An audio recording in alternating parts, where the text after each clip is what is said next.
Hello YouTube, Facebook Live, and Twitch. We welcome you to the live coverage of race 28 of 36 on the Outlaws Sim Series Bandit Grand National Series. Tonight, in the virtual Martinsville, Virginia, as we continue this 10-race stretch to decide the inaugural Outlaw Sim Series Bandit Grand National iRacing Champion. They call this place the paperclip, and with obvious reason, as you can see on your screen. Short but powerful straightaways with tight and technical left-handed corners on both ends. 500 U-turns are scheduled for these drivers attempting the second of 10 playoff races tonight. Good evening, everyone. I'm Emerson Arden. Jacob Zala joins me on the call this evening, and after his venture into the thick of things last week at Daytona, Jacob, how are things out there on the track, and how do you feel to be back up here?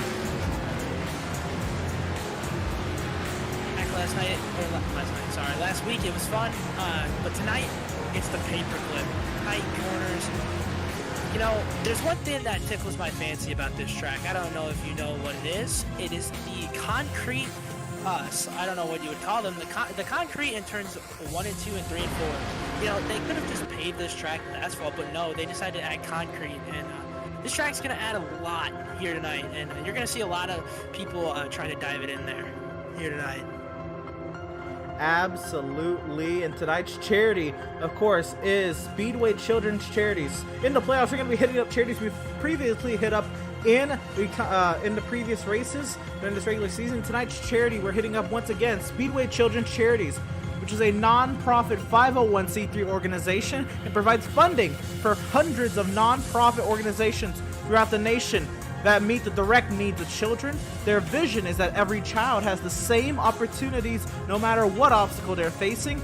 Speedway Children's Charities is more than just a fundraiser. Their local chapters are partners in change, working with a broad range of people and organizations to identify and resolve pressing issues dealing with children in their communities. And well, as we're going through this, let's take a look at what the outlook is coming into today's race, and let's look at these playoff standings. Jacob, you were in that race. You kind of had a little seat to see what had happened. Joseph Causey wins at Daytona. He's in to the next round, provided he makes, tonight's race and next week's race. And then it's really tight on that playoff bubble. Markle 2 above, Lingerfeld 2 behind, Thompson 4 back, Velzy 9 back, Devin 7 up. It's tight down there. Yeah, it's gonna be really tight to see who can get back in there. We're looking at Tyler Markle and Kyle Lingerfeld tonight to see who will get that spot in the 10th place here tonight. Absolutely, and let's get down to the action down on the track, so you can see who is in that best position as practice is underway. 25 minutes in, and we're trying to get audio. Not even audio issues on your end. I believe the stream should sound fine, but more or less on my end, so I can monitor exactly what's happening. Get iRacing audio going for everybody at the correct volume. Look at Max Service. Adrian Schumacher, by the way, has gone top of the charts. Look at him go. Wow, what a fast run for Adrian Schumacher. You know, again, we say this time and time again. This man, Adrian Schumacher, has said, in his own words, that he is not a road racer. And now, top of the charts at Martinsville, that's got to be something. He's got to be smiling about that one. I absolutely agree. Adrian Schumacher, what a run it's been for him to make it into the playoffs. At first it was just a win at Road America, but then he won at Daytona. Then he won at the Charlotte Roval. But with that, he was getting more and more consistent each week, getting top 5s on even the non-road courses and, technical tracks. This is a technical track. If you think about it, this is about as close as we get to a road course when it comes to short track racing. There's curbs on the inside. It's long braking zones. Some people might even shift. I don't agree with that. But hey, you can run this track really like a road course. It's a lot about it's a lot about slow corner entries and, power off on corner exit. All about forward bite, a lot like you talk about on the technical road courses like Sonoma and Charlotte Roval. Yeah, this is going to be a tale of the tape tonight. This is going to be a fun race to watch. And especially with these tight corners, you're gonna, like I said before, you're gonna see people trying to dive it in there, trying to get the advantage because there's nowhere to pass here in Martinsville. Absolutely. It is. You really, if you're gonna make overtakes here, you're gonna have to set them up for a while. So let's go ahead and see. Let's go ahead and gauge the landscape, if you will. Let's see first of all if we can even get a word in with last week's winner driver of the number 88, Joseph Causey. Joseph, how are you hanging, man? Doing all right. First of all, are you safe and all from everything that's going on? I'm guessing I am. I'm not exactly sure. I'm not looking. Well, I mean, clearly you're doing better than Farron. Oh, goodness. Yeah, again, anybody dealing with, very severe weather in your area. I know there's a lot going on in the southeast United States. Make sure you all stay safe and stay inside if you need to. But Joseph, you're in a good spot. You made it out onto the track. You've set a lap time. So theoretically, should anything happen to you, should you not be able to start the race or whatever, you will still be okay as long as you are here and you've attempted to make the race with your, with your win at Daytona. You just to make sure you attend next week's race as well, and you're in. But enough of all that. Let's say you do make it, into the race. What's the game plan? Do you think you can win? Are you experimenting? What's the deal? I was trying to get some test runs in as I was switching in between computers because I just got my new computer, but it's been having issues. So I just went back to the other one, and I was having to get everything set back up on the other one. So I was trying to get a test drive in just to get my braking points down and everything, but we'll see. I'm not very confident at it, but I mean, it's a short track. You never know what can happen. This is fair. You never know what can happen, and just like Daytona, you don't know what can happen. Are you still kind of riding that wave? Finally getting up there in the win count. Does that even matter to you? Win count? Oh man, that was awesome last week. That felt great. My goodness, that was quite the shot to see the entire field, but like one other driver wreck behind you. But right on. I guess now you're finally getting out here. You're getting laps. You want to test. Tell us about the track. We were talking about it earlier. Why Adrian Schumacher is at the top of the charts. It's you can think about this track a lot like a road course. So, slow entry, fast exit, all about forward bite, like you talk about Sonoma and other tight road courses. What do you feel about this track? It's exactly how he said it. Like, you got to be very easy with the throttle. You got to know not to, you got to spin them. You got to get your braking points down. You can't be locking up.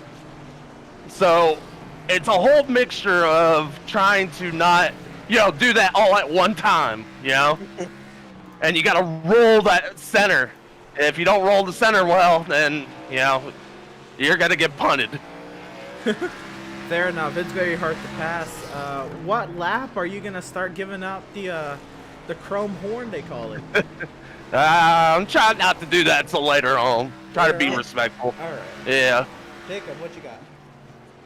Well, first of all, me and the boys do have the motto: if you can't pass them, punt them here tonight. Joe, how are you feeling about this Martinsville track now? You got to win at Daytona. You got to be feeling at least a little confident coming into Martinsville. I mean, you might not be too confident since it's a short track, but how you feeling?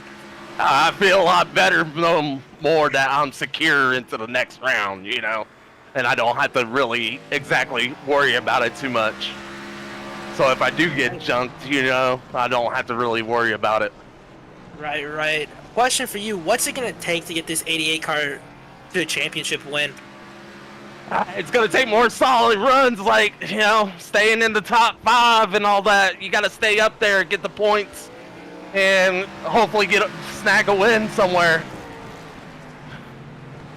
Well, let's see if you can do that here tonight. Good luck. Best of luck to you, Joseph. I appreciate it. Right on, we'll leave you be. Joseph, right now, our most recent Outlaw Sim Series winner and into the next round, provided he can make these next races. Joseph Causey doing his best out there on the track. Let's see who we can talk to next. See if we can talk to somebody on the other end of the spectrum. Let's go ahead and look at the... I was going to request Farron Elam, but Farron Elam is not here tonight due to the weather. So, right. Let's see if we can... see if we can snag a Velzy or Thompson. Let's see. Look in here. You know what? Here, I got someone. Why don't we get the pole sitter? Well, the fastest Adrian Schumacher up here. Yeah, Or not? We'll get him in a second for sure. Okay. But I do want to compare the contrast of the playoff standings, and yeah, we'll definitely get Schumacher, and we will actually ask him about about those road course comparisons that we've made up here. Right. But let's go and talk to driver, I believe 12th in the playoff standings right now, Kevin Thompson. Kevin, I know you're not where you want to be, at this point of the round, but it is a very tight bubble for, the 10th position. How are you feeling after Daytona, heading into Martinsville, about your standing in these playoffs? Right now, I'm not worrying about the points. I'm worrying about if I can make it through tonight with the weather, how it's going. But other than that, I'm just going to race the track and do what I can. Hey, fair enough. We have the graphic up on the screen right now. You have 2 top 5s, one at Talladega, but you also had one at Lucas Oil where you snagged that podium last second. I know, this is not anywhere near Lucas Oil. Lucas Oil is, all about, higher lanes and momentum. It's, it's much wider than this, but it's a short track. Is there any carryover from that? Any momentum coming in, into a race like this where, it means a lot to get a good run here and knowing that you can perform at those short tracks? Yeah, just keep patient and not get into somebody's mess and don't get in somebody's way so they will get you in a wreck or something like that. But I just have to run my race and keep the tires underneath the car. Hey, fair enough. Jacob, you got anything for Kevin?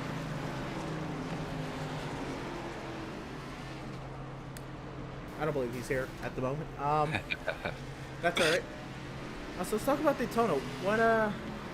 It was a rough race for a lot of people, and I think you're one of the people who didn't have the greatest times. I think you fell a lap down, or almost fell a lap down at one point, and then you got back into the mix. Kind of talk us through how Daytona went, and why maybe it wasn't an ideal playoff opener. Well, Daytona's Daytona. Super Speedway, it's high-speed chess match. You don't know what's going to happen. And I was trying to make moves to lead laps for bonus points, and I led a lap, got a bonus point there, but it just didn't work out the way I wanted it. Yeah, it looked rough for a lot of people. So I know you're down there in the thick of the playoff battle, but you're down there with other people who struggled as well. So a little bit of a redemption run here, knowing you can get podiums on the short tracks, and knowing you're right in that playoff bubble. Wishing the best for you tonight. Best luck to you tonight, and hopefully we're talking to you on the far side. Yeah, you too, and have a good call. Right on. Thank you very much. That was driver of the number 89, Kevin Thompson. Let's get him on down to the proper Discord channel for him.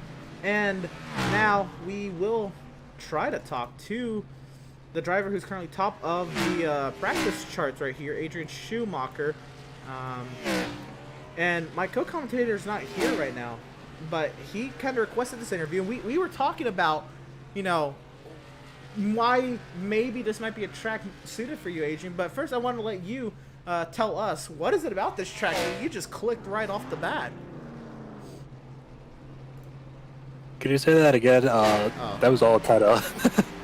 My apologies. But more or less, what is it about Martinsville that you're just kind of liking, you're clicking with, or what does this track have to offer for you to put it top of the charts right now? I think the mostly straight line braking helps me, and turns are kind of like a hairpin almost. That's kind of all I have. Hey, that's fair enough. I was talking in the intro to the broadcast, after checking the playoff, after entering the broadcast, we checked the points, I'm sorry, the practice standings. There's a lot of standings, by the way. The practice standings, and saw that you're top of the charts, and, we say this a lot, self-proclaimed road race and all, but, improving on the ovals week after week. But this, we were saying, is probably as closest to a road course as you get without it being a road course. You know, this is all about forward bite, like you talk about, you know, when you take these stock cars like Sonoma or the Roval or other tight road courses, where it's all about everybody's getting in the shot of your interview, I see. But when we talk about road course, you know, especially those technical ones, it's all about, you know, slow entry, fast exits, and that's a lot like Martinsville, no? Or would you kind of compare it like that, or would you agree with that comparison?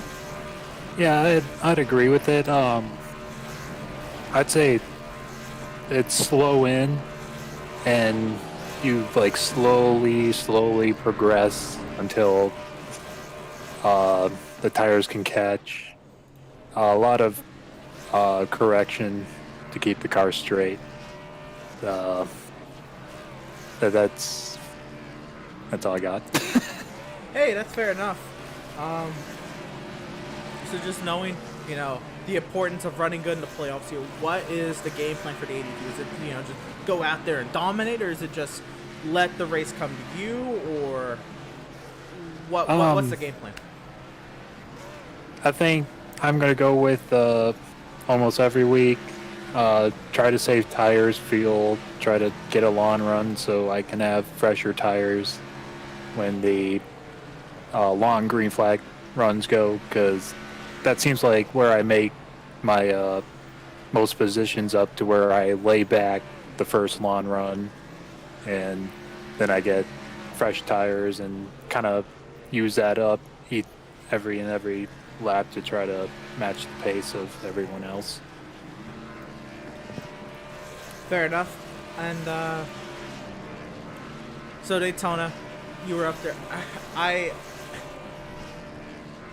don't think we talked after the Daytona finish, and you kind of, you know, talked about what had happened on that final lap. Now you had a whole week to go about it, and I mean, you can always, you know, look at a replay and say, oh, I could have done this. But have you thought like, oh, if I did this differently, you know, this could have happened, or have you thought about Daytona since you left? Not really. Just kind of went on with my life. Hey, fair enough. And as you should, because you're top of the charts right now. Best luck to you tonight. Hopefully we'll talk to you on the far side. Looking pretty speedy in that 82.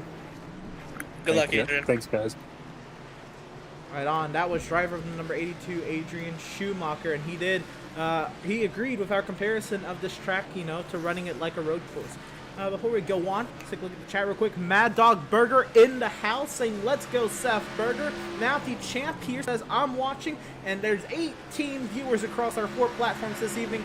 Go ahead, shout yourselves out, check in. Love to see all the support here tonight, and hopefully you all will enjoy the show we put on for you. There's about 10 minutes left in this practice session before we really get things cranking. And how about we talk to another one of those drivers on the playoff bubble, shall we, Jacob? We shall. Let's do it.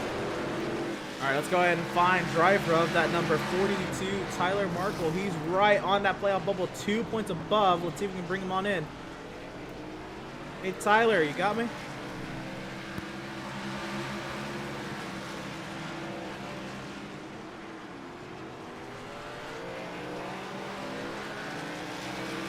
Hey, Tyler. Oh, okay. We got you out there. All right. Right, so, you know, Daytona, as expected, you know, anything can and almost anything will happen at Daytona. Okay, next. Ooh. Oh! I don't know what's going on. Oh, I got a little bit faster. Alright, but Daytona, a little bit of a self-inflicted wound. What happened on that pit entry, if you even remember? Pit entry, like, yeah, I just blacked it up. But that was fine. The end of the race, I think I still would have gotten like 11. But then I got hit. I can't fucking see, Malenko, you fucking fag. Oh my goodness. Oh, Jesus. I hope they're watching the show, because I know they were. Oh. What the fuck? Just let me practice. Yeah, for, you know, for the one that's your worst teammate, you I was know. like, for your teammates saying that you need all the help you can get, not letting you practice is kind of going against that. But nonetheless, you're on that playoff bubble. You're 2 points above. Martinsville, tough little short track. How you feeling? Should be okay. Can you clear my black flag? Yeah. Oh. Let me see if I Never can. mind. Don't worry about Yeah, it. it's not gonna matter. No, but it was fine. If I would have been able to finish 11th like I thought I was going to until I got hit at the end of the race, then yeah, 25th out of 28 was I think that's where I finished, was 25th. I don't have that in front of me. But once again, Martinsville tonight and then Atlanta coming up. 2 points. See if you can maintain that. I'm excited for Atlanta. I don't know about tonight. Tonight just looks like it's gonna be something else. First time for a league race at Martinsville, so it's gonna be fun. Jacob, you got anything for Tyler? Jacob, I think I'm all good. Right on. We'll leave you to it, Tyler, and leave you to practice as your teammate should be leaving you to practice. Yep, it looks like it's okay now, but who knows? Fair enough. We'll leave you to it. Best of luck to you tonight, and yeah, we'll be watching that playoff bubble. Thanks. Did not mean to cut him off there, but that was driver of number 42, Tyler Markle, and One of the most interesting interviews we've had so far. yeah, that was a lot of interference. Honestly, is Holt in the house? I don't see him here. But we can talk to the last driver that won on a short track that, was not named Greg Holt. And that driver is currently, well, not currently, but entering the playoffs, was the top Burger seed Nation in the rise up. playoffs. Yeah, we have a lot of Burger Nation in the house right now. Seth, how you doing? And would you like to shout him out? Yeah, doing good, and yeah, I'd like to thank Burger Nation for tuning in every week. Definitely helps me be motivated to perform well every week. But then, yeah, also I'd like to shout out Flood Brothers. Thanks for sponsoring the car this week. Thank you to Bill Flood, and also to my Uncle Lou, Uncle Taco, Uncle Alex for also supporting Flood Brothers. Yeah, nice little livery you got going on there in that 77. Coming into tonight, I mean, you had a good cushion coming into Daytona. What's the game plan here at Martinsville? Do not wreck out. That's my only thing. I think I want to go for the win here. I think I have decent race pace. I don't know about qualifying, but I'll be happy with a top 5. I think that's my end goal, is really a top 5, but ultimately it is to not wreck out. I'd like to be comfortable going into Atlanta next week because I really like that track, so I'd like to have a bit of fun there. So we mentioned coming into the interview, the last person not named Greg Holt to win on the short track in the Outlaws Sim Series. Any momentum coming from that, or I mean, it sounds like you feel pretty confident, but do you feel anything, from Nashville, or is that so long ago it doesn't even factor in? It's so long ago, and I mean, yeah, the year that Greg Holt was on was absolutely ridiculous. So that feels like ages ago that I wanted that track. But oh yeah, I'm feeling confident. I think it's really just gonna be all patience here. I think I'll be able to do a pretty good job of that. As far as not getting caught up in other issues, I don't know, because that could be out of my control at points. But yeah, the goal here today is just control what I can control and hope for the best. I like that. That's a strat you hear a lot about the plate track. Control what you can control, but at a hectic, tight little short track, I couldn't agree anymore as well. Jake, you got anything for Seth Berger? Yeah, I do. Seth, how you doing? Doing good, man. How about you? I'm doing good. We went to Daytona last week. I don't remember quite. I don't remember where you finished, to be honest with you. But now we go from Daytona to the tightest short track in the sport. How are you feeling about this short track tonight? I'm definitely a little nervous, literally just because how small it is and the fact that it has hairpin turns. It's definitely be very, very easy for people to get into the back bumpers or even dive it too hard and wreck someone on entry. So, sorry, I didn't know. No, yeah, pretty much. Just try to give enough room at the beginning, and it's going to be all take at the end. I asked this question to Kazi. Now I'm going to ask it to you. What's it going to take to get that 77 to win the championship? I think it's really going to be consistency. I'd like to be finishing top 5 every week. I think that'll get me to the final race at Kansas. And with the way Kansas went last time we were there, I'm very happy the championships race at Kansas. So I just gotta take it round by round, try to make it to the next round. Obviously more pressure each round, but I'm very happy that I had the biggest points gap to the bubble starting each round as of right now, and I'd like to make that bubble even bigger with some victories in the playoffs. All right, I'm gonna lead you with everyone's favorite question of mine. You should know it. How many cautions are we getting tonight? I'm gonna go with I think Landon's sitting outside of me right now, so I'm gonna go with 8 cautions. Okay, that's what I like to hear. Not really, but good luck to you tonight, Seth. All right, thank you. Let's go, Burger Nation. Right on. I like the very forward mindset of driver of number 77, Seth Berger, and it seems like Burger Nation loved it as well. Drop Seth back into his channel real quick, going through the comments once again. Race PND says, come on, Kazi and Solms. Lisa Berger says, Burger Nation is in the house. Mad Dog Train says, congrats on 4 wins. Way to go, Seth. He does have 4. Looking to get another tonight. And Goku Guy 92 says, Seth's going to run it up. A lot of support for Seth Berger is in the house. Let's see, anybody else who can snag for a quick little interview. Who are you feeling, Jacob? I'm gonna pull him up.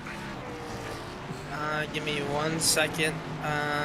Oh shoot. Actually, I have. Oh, okay. I was gonna pull up the other. That's fine. Well, we'll talk to Reese. What's up, Reese? How you doing? Good. What's going on, guys? What's up, Reese? How's it going, man? Not too bad. How are you guys? Doing all right? Reese. Go for it. Yeah, it's your interview. Okay. All right, Reese. You're driving that number 17 Crown Royal car tonight. After Daytona, you got to that big one. Now it's Martinsville.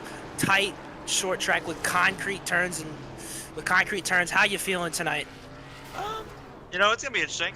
It's my first like 40 or 50 laps ever here, so it's gonna be pretty interesting.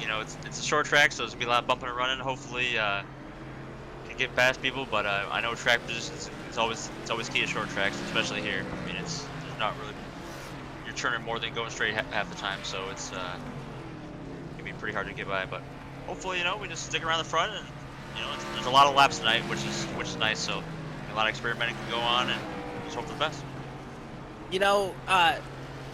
Greg Holt's not here tonight, and the last race Team Squanch has won was at Legacy. I believe it was Legacy, Kentucky, with you. What's it gonna take to put one of the Team Squanch cars in victory lane here? Just kind of like I said, just sticking around the front. It's track position is key. I mean, one thing is if you get in the back, you're basically in trouble because I was testing it with Max, and if you're like maybe 10th or maybe just like half track behind the leader, you pit, you'll be 2 laps down compared to 1. So it's pretty important, to be honest. For like pit cycle wise, and just everything, just stay close to the front, try to stay consistent, and just try to get just be able to get a shot at the end there for the win. So. I'll get one more question in with you before qualifying. How many? Yeah. And everyone's favorite question of mine. How many cautions are you expecting tonight? I think we're gonna have some good green flag runs. Probably at the end, we'll probably have a couple in succession. I'm gonna say 6 cautions. Not crazy, but decent. You were 2 under Seth's prediction. Best of luck to you tonight, and let's see if we can get that number 17 to a victory lane, shall we? Appreciate it. Thanks, guys. Right on, and it is time for qualifying. And I wanted to bring in, the other Squanch boy, especially because it's a pretty special week for him. But we can see if we can interview him later. Late tour, I should say. Sorry, I had no idea you were going that way. That's all right, man. Qualifying is underway, though. That is the way we are going. And let's see who we have out on track. And qualifying mode is on. Malenko taking to the track.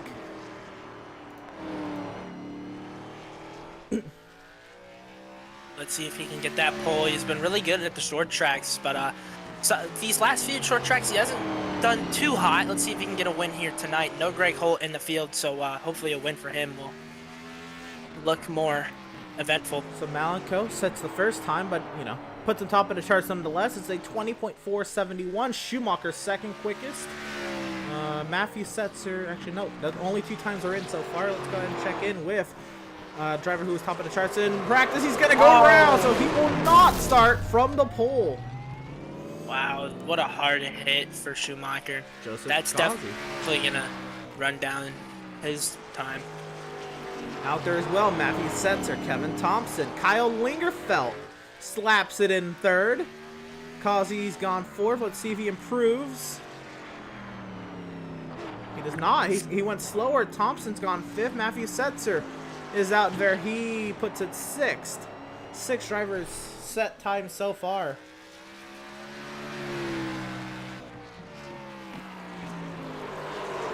Setzer's going to go around on his 2nd lap. Wow. It seems like everybody's wrecked. 2 cars have wrecked on the 2nd lap so far. Is that going to be a staple here qualifying? You know, it could be. And you mentioned, no Greg Holt. Greg Holt is absolutely, he is very good at this short track thing, man. I mean, he knows what he's doing when it comes to this. I mean, he won 5 races on short tracks out of like 6. Yeah.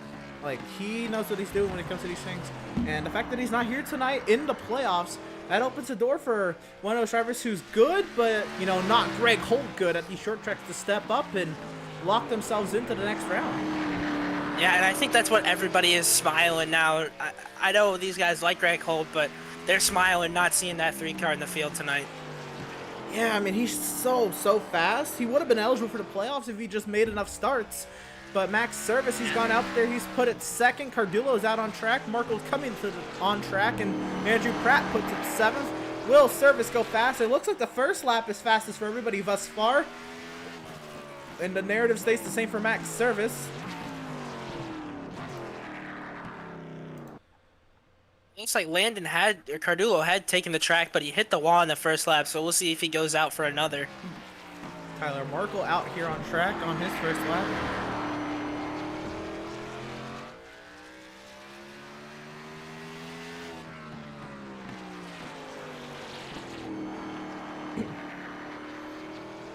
Tyler Markle put the 7th quickest. Can he improve on the 2nd lap? A lot of people have not been able to.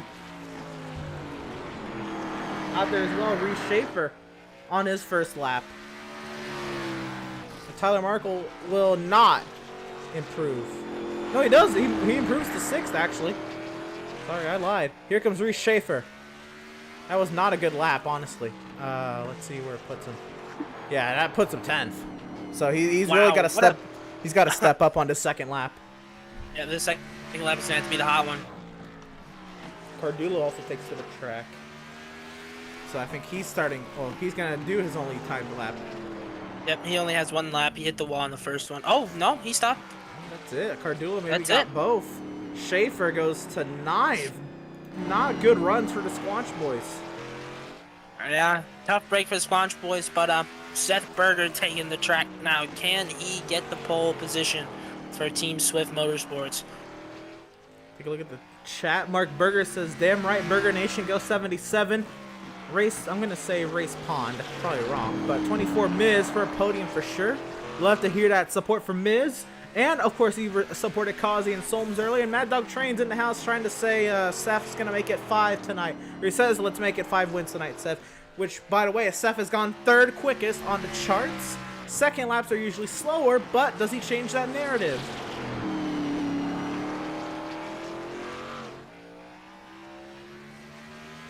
Purple in that 2nd sector, I believe. He got 2nd! He did change the narrative. What a lap for Seth Berger, putting in P2 right behind his teammate Malco. It looks like, as of right now, we're going to have a Team Swift 1, 2, 3 here at Martinsville. So, we are halfway through qualifying, and we still have yet to see times from Joshua McClune, Christian Converse, Daniel Park, Doug Solms, Jason Miz, Adam Gardner, Jeremiah Stutzman, Devin Smith, Eric Peck. Landon Cardullo has not put in a time, but he has taken to the track both laps. Yeah, I don't believe Adam Gardner will be racing. I think that's correct. Yes, correct. You are correct. You are correct.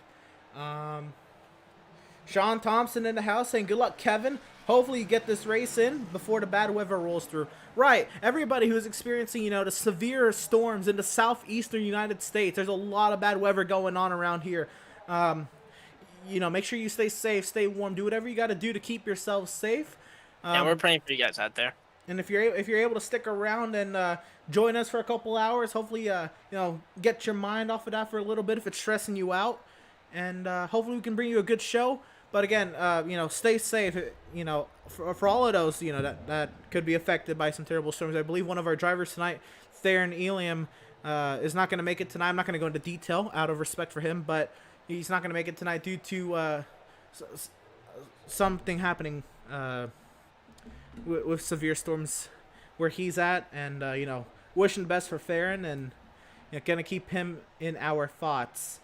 Jeremiah Stutzman has taken to the track, and in that Speedweed number 71 Ford Mustang, let her rip in turn 1, and it's gonna be lap 2 that's gonna matter for Stutzman.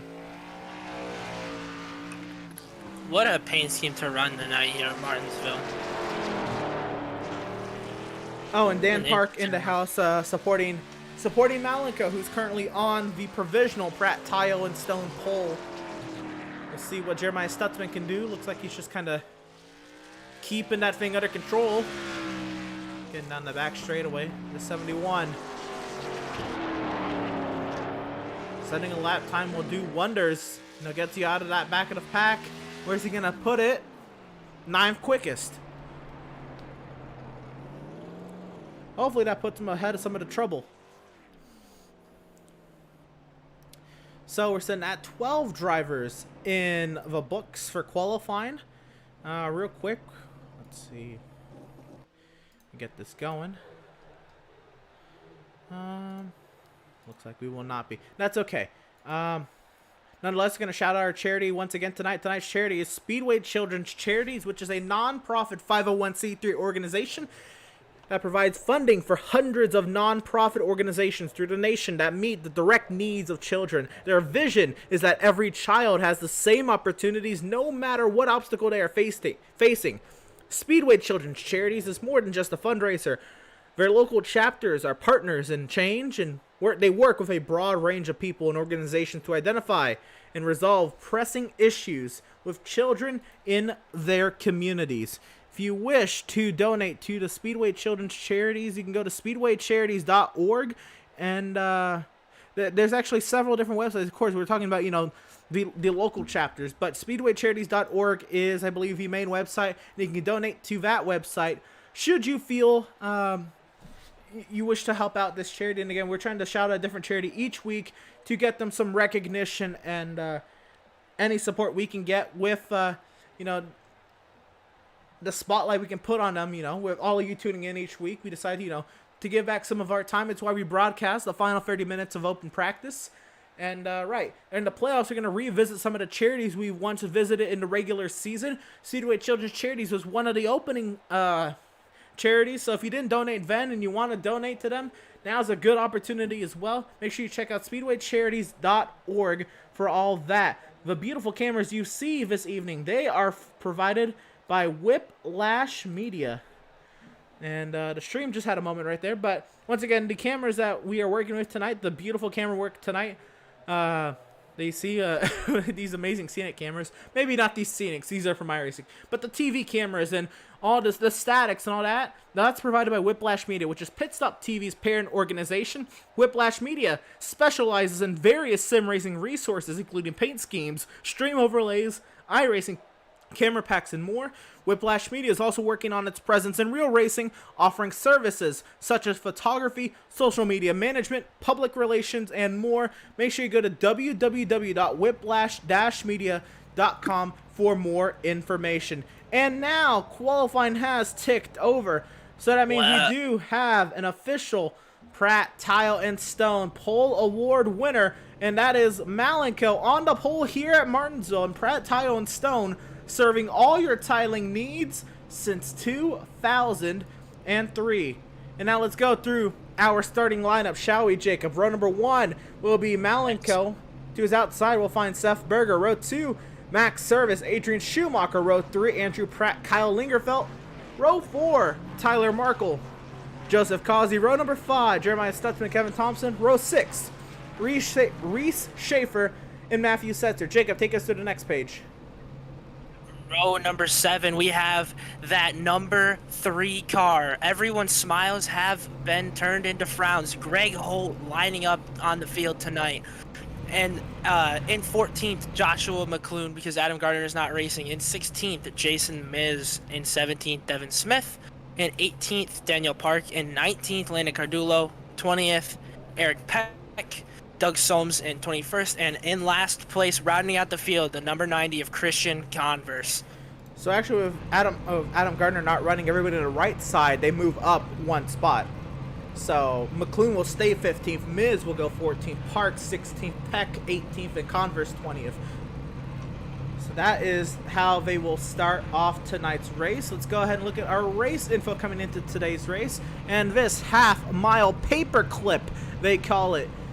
In Martinsville, Virginia, here at the virtual Martinsville Speedway, 67 degrees the air temp, 69 degrees the track temp on this beautiful evening in virtual Martinsville, Virginia, 731 feet above sea level, 52% humidity, cloudy, and very calm winds, only 3 miles per hour in terms of winds. It's a 250 lap event. 7 sets of tires. That is a wicked amount, but it's a wicked amount of laps. 75% fuel loads, unlimited overtime attempts, and 1 faster pair as the field starts rolling behind the iRacing safety car. That's what we'll call it. I don't quite know what that is. Not, that's an interesting safety car. That's all I have to say. It's not terrible. I just don't know what it is. I'd rather have the Mustang. Bring the Mustang back. I like change. I just wish, it was a real car. I don't know what it is. It's based off several cars. I think it's a Volks. I don't even know. Volks? Well, I don't know. So it looks like, like a Kia or, I don't know. It looks like a lot of things, man. I guess somebody already hit the wall. I heard a little damp. Reese already hit the wall. Schaefer has put the car right into the wall off the pace lot. So as we work our way around the second base, I'll move up the Whiplash Media logo on up there. But nonetheless, give them that support.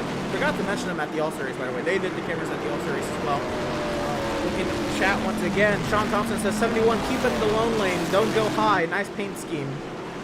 Lisa Pratt says, go 75. Andrew Pratt, let's get this done. Race Pond says, Devin Smith put the charge on. Cody in the Twitch chat saying BMW. It looks like a Beamer, but it really isn't. Andrew St. Core says, let's go 81. You got this. Service Nation. The iRacing.com safety car is in the safety of pit lane, and we are green from Martinsville. It's 275 laps. I can't believe I made that mistake. So that just means that's a lot more. That's 550 U-turns these drivers are going to have to go through. That's going to be a hard race to pay. Yeah. Oh, it looks like, oh no. Andrew Pratt almost got into it. Wow, back there. What a catch. And now they're 3 wide, maybe 4. In the turn 1, Linger fell loose under braking. He's going to go into the wall all by himself. Oh, and Greg Holt gets in it as well. That might be a caution. They're both stopped up there. That could, oh man, they're having trouble back there. And I feel like Malcolm's going to pick up the pace, so they're still under green. Oh, Greg Holt just called the caution. Caution is out here at Martinsville Speedway. Caution on the speedway. What happened there? Let's go back to the entire start, because you mentioned some action back there that I had not caught initially. So you said it was with Pratt on the start, huh? Yeah, it was with Pratt. Pratt comes up and slides it right through the middle. So let's see what happens. This is off turn 2. We can get a wider shot here. And he kind of sends it up the inside. Oh, he hits the curbing. Makes contact with Schumacher. Wow. Can't believe that nothing more came of that. And then Lingerfeld here. He just got in a little too hot. Marco had his own mistake on the inside, and nowhere for Greg Holt to go. What a hit. I don't think Greg Holt got too much damage from that. It didn't look too bad. Didn't look too bad, you're correct, but I mean, just still, that's crazy. Let's see what happened from Greg Holt's point of view. And he just went high to avoid what he thought was wrecking to his inside and couldn't avoid it. Wow. Let's see what happened from Kyle Lingerfeld's perspective.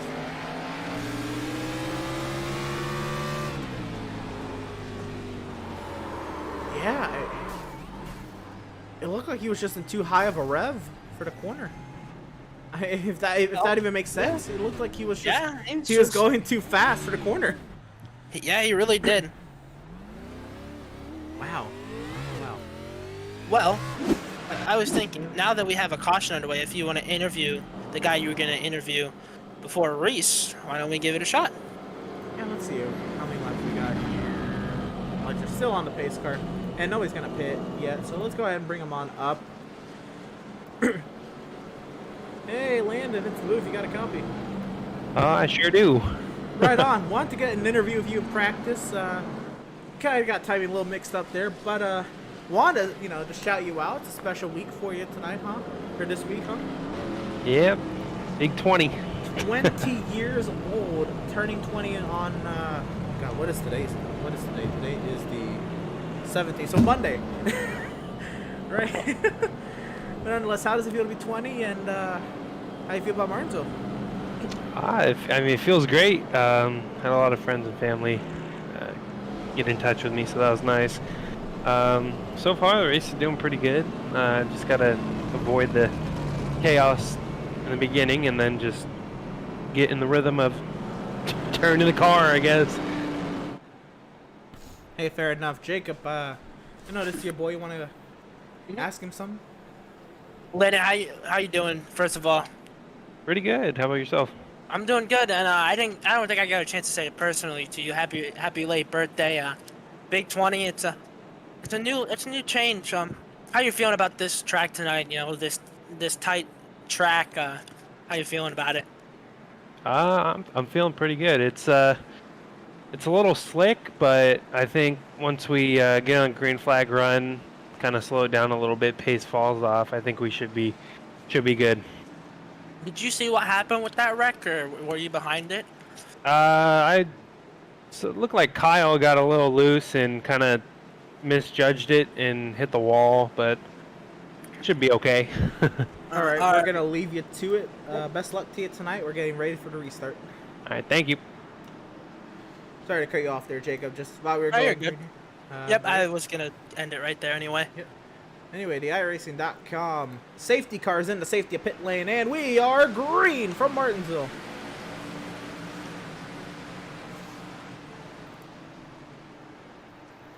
This is going to be a tight... Oh, I hear wrecking in the back. I don't know what happened there. Maybe they saved it, but it's going to be...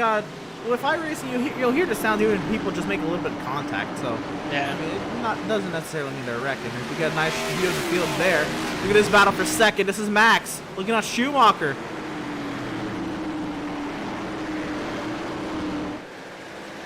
What a tight racetrack for these cars to be on here tonight. Causey to the outside of Max service now. Almost slide through there. Sorry to cut you off. Oh, you're all good. Yeah, there's a lot of action, a lot of stuff to talk about, a lot of things going on. All behind the 7 of Malenka, by the way. Schumacher had a great drive up around the outside on Max, and he's putting pressure on Malenko.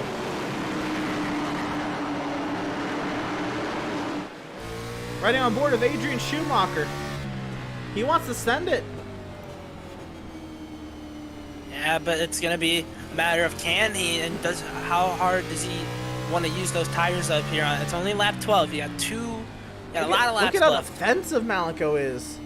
Yeah, Malenko said earlier that nobody's getting by him. So let's see if he can make that, what he said, stick. He's so defensive, and we talked to Eric Peck has had a crash. I think he just looped it on the front stretch, and he'll keep it going. We'll get a look at what happened though. So he was by himself.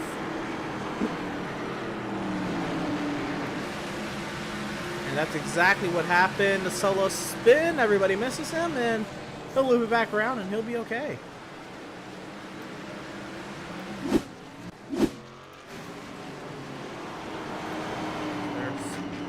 Malenko doing his thing, but we talked to Schumacher before the race. He said he was going to save tires, and I mean he's got some damage on that left front with the contact from Andrew Pratt on lap 1.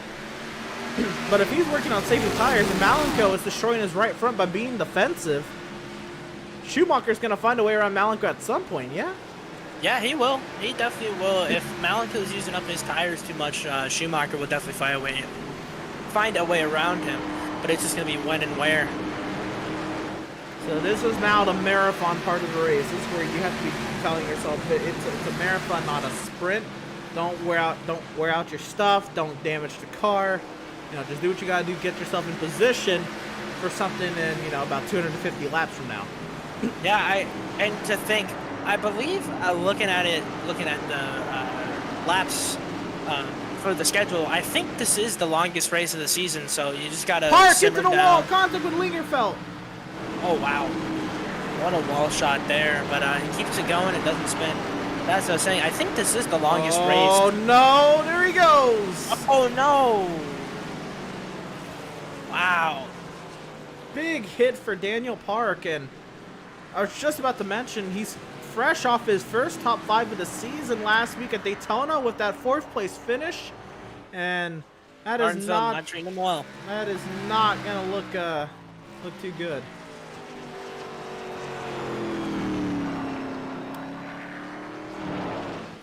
Moving on forward, this is Kazi, who's kind of lost a little bit of touch to service.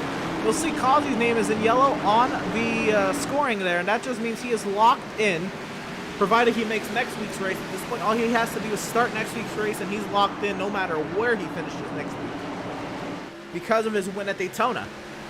And if one of the playoff drivers that is not in yellow, so anybody's name in red on that ticker, if they win tonight, they're locked into the next round, provided, you know, they make next week's race.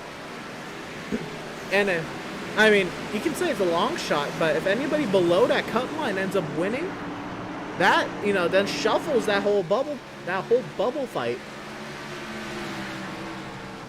Like Tyler Markle, he's on that bubble. He's not below it, but he's 2 points above it. And with Lingerfeld's early issues, I mean, Marco's looking pretty for that bubble. Oh, wrecking the back between Dan Park and Eric Peck. Oh, no! There's going to be a caution. My goodness, what happened? It looked like Dan Park got loose and Eric Peck had nowhere to go. My goodness, what a hit back there. Let's get a replay.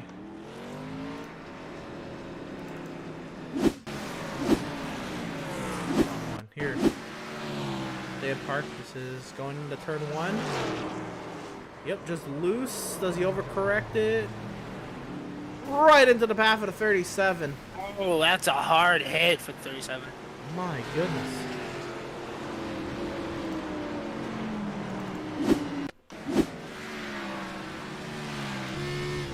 See what Eric Peck saw. He was also loose into the corner. And then just spins out right there and overcorrects and Wham! Nowhere to go. Wow, wow, wow. Tough break for the 37 and the 1 car. It's gonna be tough for the 37 to recover. I think he's now 1 lap down, but we'll see if he can get it back in. So, we've ran a lot of laps. I don't think it's time to pit. I mean, like, a lot of laps, that's relative. I mean, 24 laps, that's not... I don't think that says we should pit here. What do you feel? It's Martinsville. No, as I was saying before, I agree, no. I don't think it's time to pit yet. There's 275 laps. Longest race, I think, in Outlaw Sim Series here today. So you're going to want to save tires. Save your sets of tires and make sure you have enough to the end. We had 300 at Bristol. Sorry, second longest race.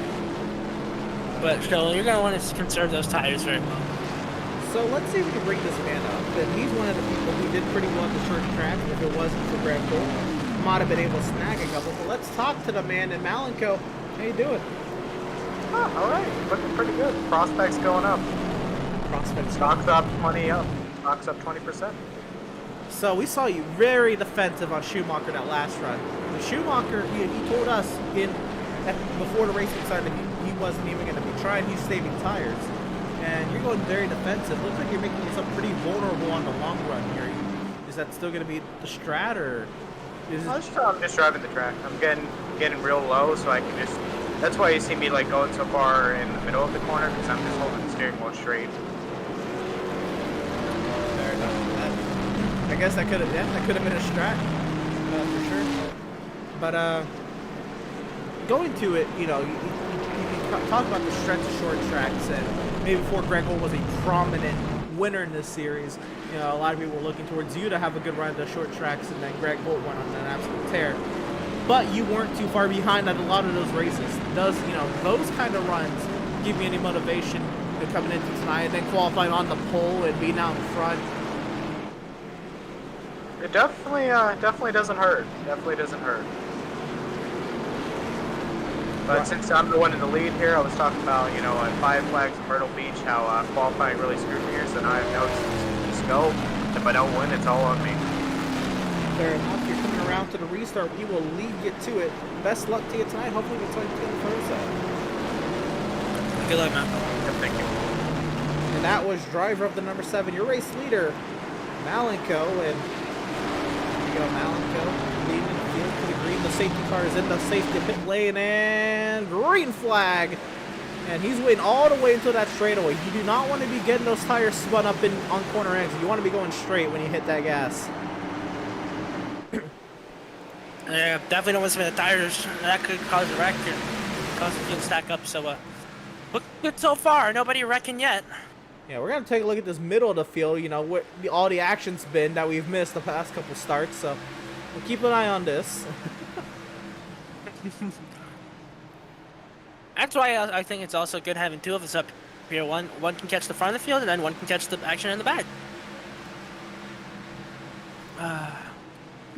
Look at Lingerfeld's number 65. That thing is not doing too hot, but it's a lot of racing, and we've seen cars in worse condition win at Martinsville, man. Yeah, we have. And, you know, we haven't really he hasn't really had positive things to say when we've talked to him, but Jason Miz, that paint scheme tonight looks awesome. Yeah, that nice Wrangler scheme, you know. Paint. Oh, we got an accident out in front. That's Tyler Markle. Oh, no. What happened?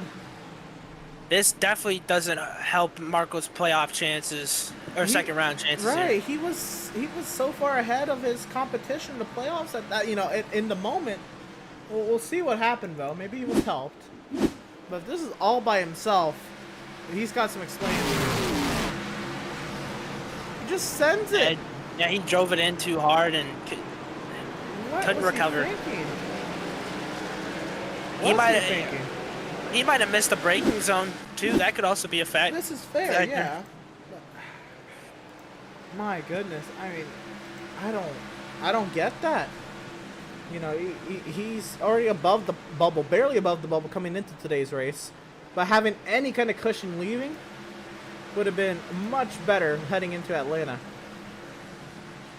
Well, you think there's still a lot of laps of racing left. There's still sure. enough time to get a caution. So we'll see if Marco can get lucky here. But if he starts going laps down, then he's out of luck. Absolutely. I mean, it is lap 34 of 275. Nobody's out of this race, unless they've left the session. Like, well, nobody's left, but Dan's sitting on pit lane, and it's very unlikely that one car will be in victory lane tonight. Let's go ahead and take a look at. So a driver that's gotten a lot of some hype in chat right now, Joseph Causey. And Cardulo is at a crash. We'll talk about Causey in a moment. What has happened to Landon Cardulo? Take a look at the replay. And again, another car behind Jeremiah Stutzman. Stutzman lets him by, and he catches the wall there, and he gets. My goodness. Well, here's the good thing. He didn't hit the wall, so there's no damage for him. Just a spin. But those tires, I mean, those tires are shot. Yeah, they're hot, and this is a track where you need some grip. So you're right. There's no damage. So no fast repair being used yet, but yeah, those tires are heated up, and it doesn't look too good on those tires. So, well, before the leaders get to battling, you know, pretty tightly here, I want to give a shout out once again to Cause. We interviewed him in practice and all. Wasn't sure he was going to make it into tonight's race, just because, you know, there's a lot of weather in his area that could have prevented, you know, his power from allowing him to race. Race PND in the chat, you know, a lot of support for Causey. He talked about Devin Smith earlier, already up to 10 from the back of the pack, and then mentioned how Causey went up to 6th and then to 4th. So we're just watching Kazi steadily move his way up the pack. He's up to third now, and he's in the thick of, you know, the competitive drivers at these short tracks. So we'll see how this plays out. A lot of laps to go, and he's already onto the provisional podium. And you know, just holding off Max Service and Seth Berger, Jeremiah Stutzman, Matthew Setzer also, by the way, is having a nice little run. You know, we haven't talked too much about Matthew Setzer this season, except other than the All-Star race win. Matthew Setzer, and you know, there it is, winner of the All-Star race at the door, running in 7th. And I'm trying to remember, he had, I think, a 4th place finish at Homestead earlier this season. And I think that's honestly what I think he got another top 10 at another mile and a half somewhere.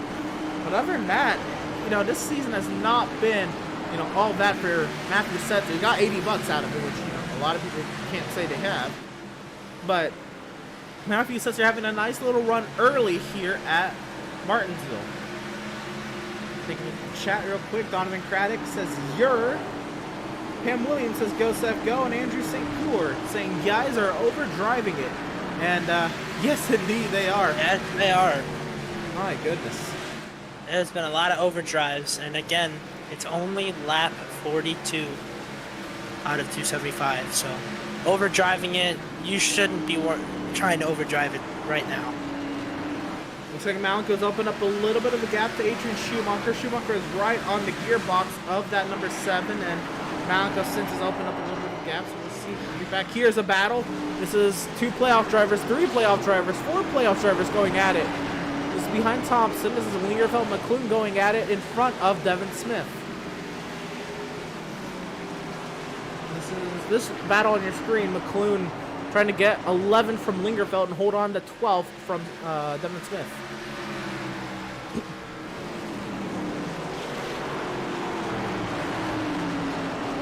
I can't tell, maybe Lingerfeld was making the overtake. But Lingerfeld, he's coming into today's race under the playoff bubble. And he already had an accident early. Marco was looking and sitting pretty, you know, before Marco had his incident. Now Lingerfeld... Sorry, Reese Schaefer getting a little too close in there with Matthew Setzer. You're good. Setzer sending it to the inside of Stutzman. Almost contact. Oh, now, big contact. That is really toying with a playoff driver. I mean, I know he you know, doesn't care. It's not his playoffs, but man, Stutzman was doing everything right. He was pretty down on himself coming into today's race. He, you know, was not looking forward to the race, and you know, all of a sudden he was running, you know, 6th or 5th for a second there, but up in 6th, now down to 8th after letting 2 of those non-playoff drivers by. But Stutzman doing a nice little run after he had a couple of run-ins last week at Daytona to keep it simple. I think also Cardullo had another spin, which is why Cardullo's getting lapped here. Let's see what happens.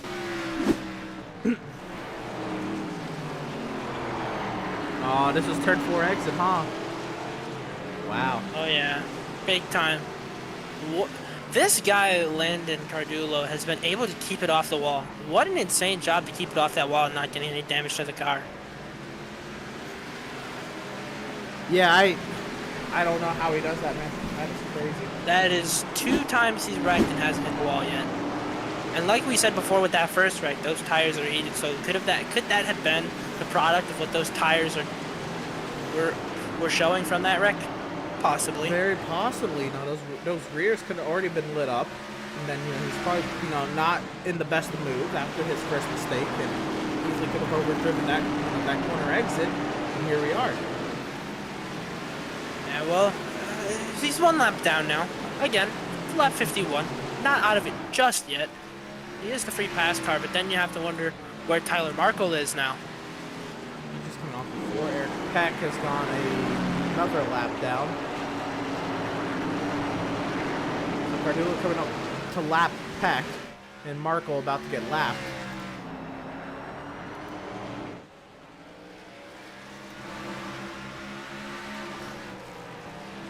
So we work lap 52 of 275, and again, these drivers 7 sets of tires, and Reese Schaefer, he's pitted twice.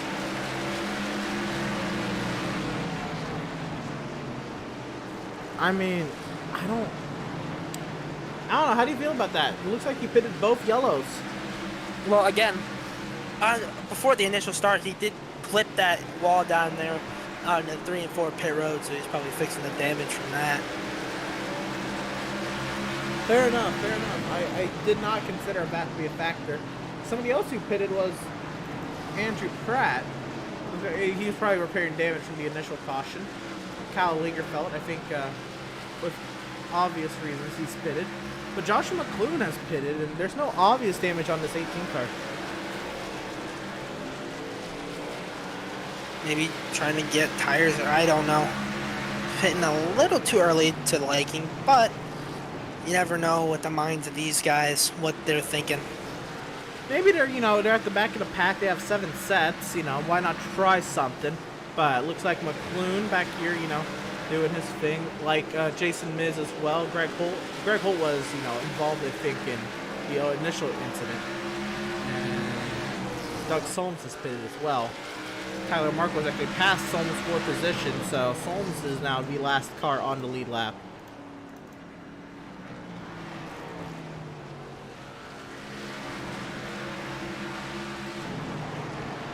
And right here, this is the battle we're going to be watching a lot today. Is this battle for third. Causey, Service, Berger, 3 drivers we figured we'd talk a lot about up at the front of the table, and very well so they have. They've been up here, and I mean, how many wins amongst these drivers? Well, we have 3, 2, and 4. That's 9 wins just out of these drivers on your screen. Matthew Setzer, if the All-Star win, you want to throw him up there. He's in this mix as well. And I mean, again, what a job for Matthew Setzer. 6th place, and he's giving her. Yeah, he's been driving really good, and it's good to see him back up front. After the All-Star race, he won Daytona. Daytona is Daytona. But now back at Martinsville up front, it's good to see that number 5 car back up here. Absolutely. Causey's starting to get a little bit of a gap here on Max.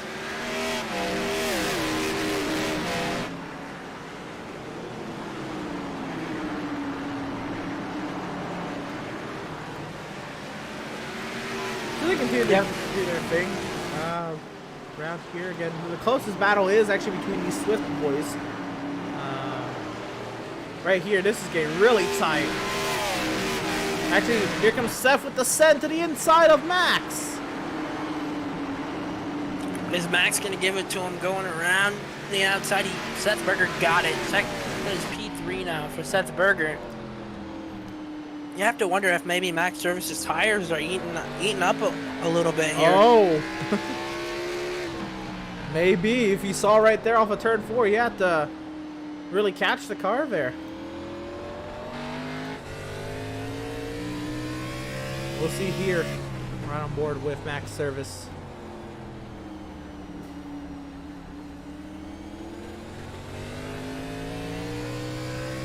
I mean, he's having to do a little bit of stabilizing the wheel on corner exit. I don't think nothing to be alarmed about. But Matthew Setzer is looking for a top 5 position right here.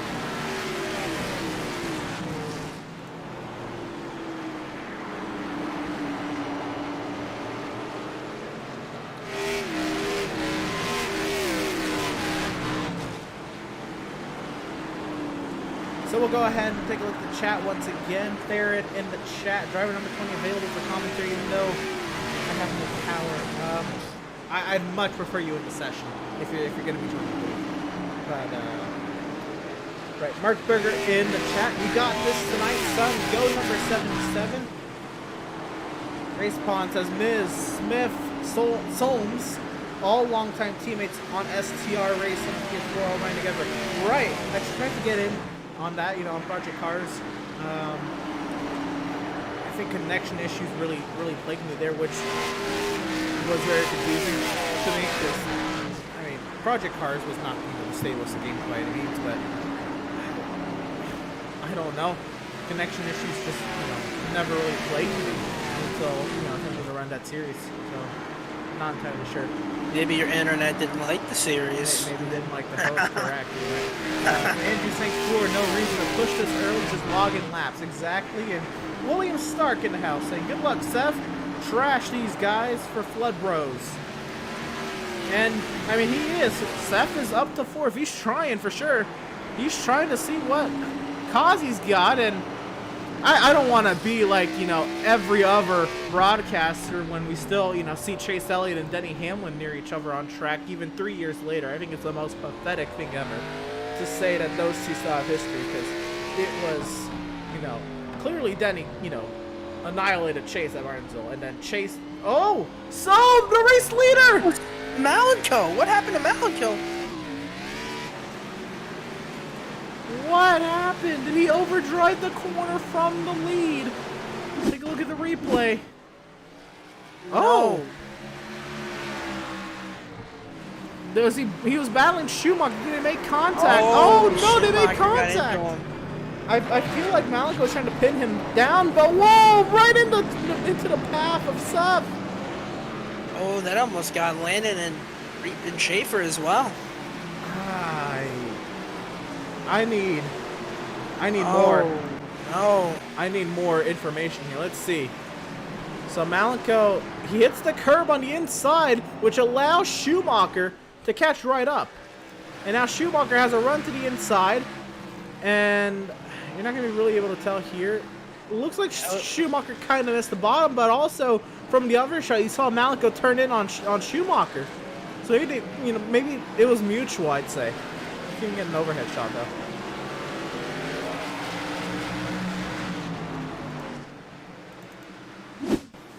Once again, here they go down the straightaway. And I think this should be conclusive enough to see what happens. Malenko's turning in. Schumacher slid up and got into him a little bit. Maybe Malenko came down, just a racing incident.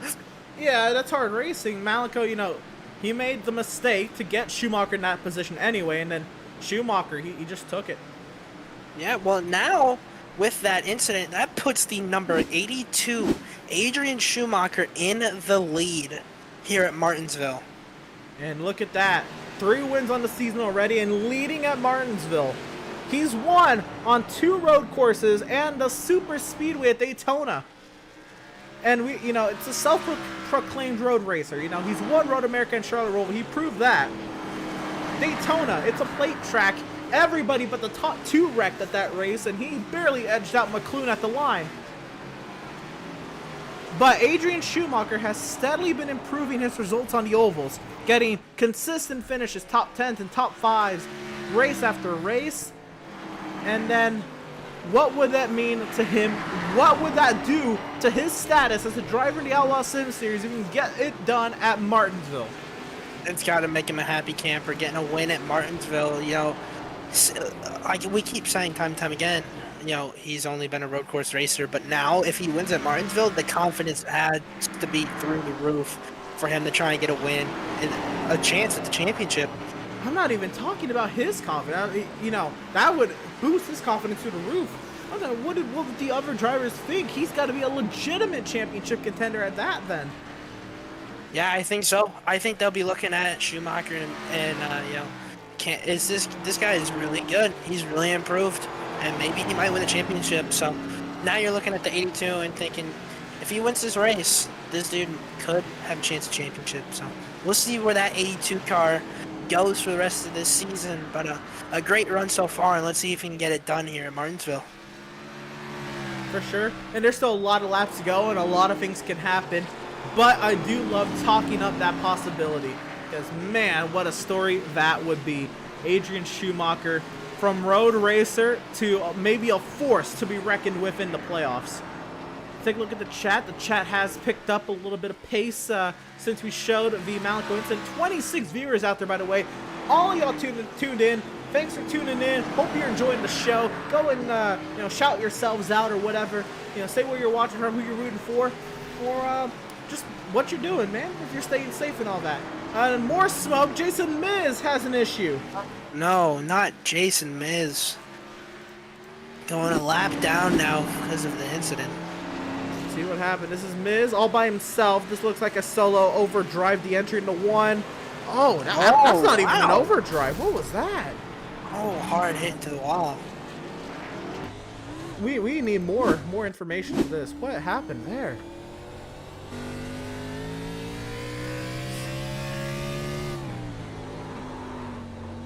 You know what it looked like? It looked like too much brake pressure. And the car just shot to the left. And then he tried to correct it under braking, and it overcorrected to the right. That's what it really looked like. Too much I brake agree. pressure. There's nothing more to say there. I agree with what you're saying. That is crazy. I thought he just overdrove the corner, and in a way he did overdrive the corner. But, I mean, wow. There was no chance of making that corner. Right. Well, we'll go through the chat. It's picked up even more steam over there, but let's see where we're at. Rebecca Berger in the house saying, "Go 77, Mom's rooting for you." Love to hear it. Andrew St. Core talking about the previous race leader, Malenko. You can't cut down to your teammates like that, and I agree. That was not the move. I think Malenko to come back down in the traffic like that. Race Pontus, that was so go for it. I was gonna say, that wasn't the play there. Getting your teammate is not something you want to do, but you know he had to have apologized. For sure. I mean, they talk to each other a lot. I don't think there was any ill intent by it. I think he was just more frustrated and trying to get on the gas and wasn't aware of his surroundings, which that doesn't excuse it. But I feel like there was no ill intent behind it. Yeah. Let's see. Race Pond says that was too bad. Shouldn't have rolled down on Mr. Berger. Yeah, exactly. Yeah, we agree. Andrew St. Core agreed, but I'm sure he was thinking not losing spots. Yeah, you never know. Look at the send by Berger on the lap vehicle of Jason Miz. Yeah, I guess we never know until the only person who knows what he was thinking at that moment was him. So we'll see what kind of answer we can get out of him if we can talk. Excuse me, we're talking about it later point. Fair and Elam in the house once again. Good luck to the team. No luck. Cars 18 and 29. McClune, Richardson. I don't see Richardson in here, so it looks like it's only the 18 and Joshua McClune repping Team No Luck tonight. Alejandro Castillo says number 77. My boy Seth Berger. Say his name, Seth Berger, on your screen on the provisional podium right now in that number 77 Flood Brothers NASCAR Xfinity Series Chevrolet Camaro, and that is that's a I'm not a fan of green on paint schemes, and I'm a huge sucker for orange on race cars. That's a nice little mix. I agree. That's a nice mix, and I know your love for orange on race cars, seeing as how all your cars are orange. We've toned it down. They're now more orange accents than orange bases, but they're still orange on there. Oh yeah, but this paint scheme, I'm assuming floats your boat with the black and orange. I mean, you could take the green out, but I mean the green is not too bad on there. Leave it in there. It's a nice little flavor, and more importantly, it's probably part with the recycling logo there on the hood. It's probably more or less with the company branding and all. But I'm just saying that's a nice little mix of colors right there. I'm liking it. Andrew St. Core says Seth still looks good. Race Pond says, yeah, damage not throwing him down at all. Mad Dog Trains says, great driving, Seth. Race Pond says, come on, Kazi, fight him off. And let's kind of see what's happening in this battle. What are, the inner fixings, the inner thoughts of this battle? We right on board off the back end of Joseph Kazi.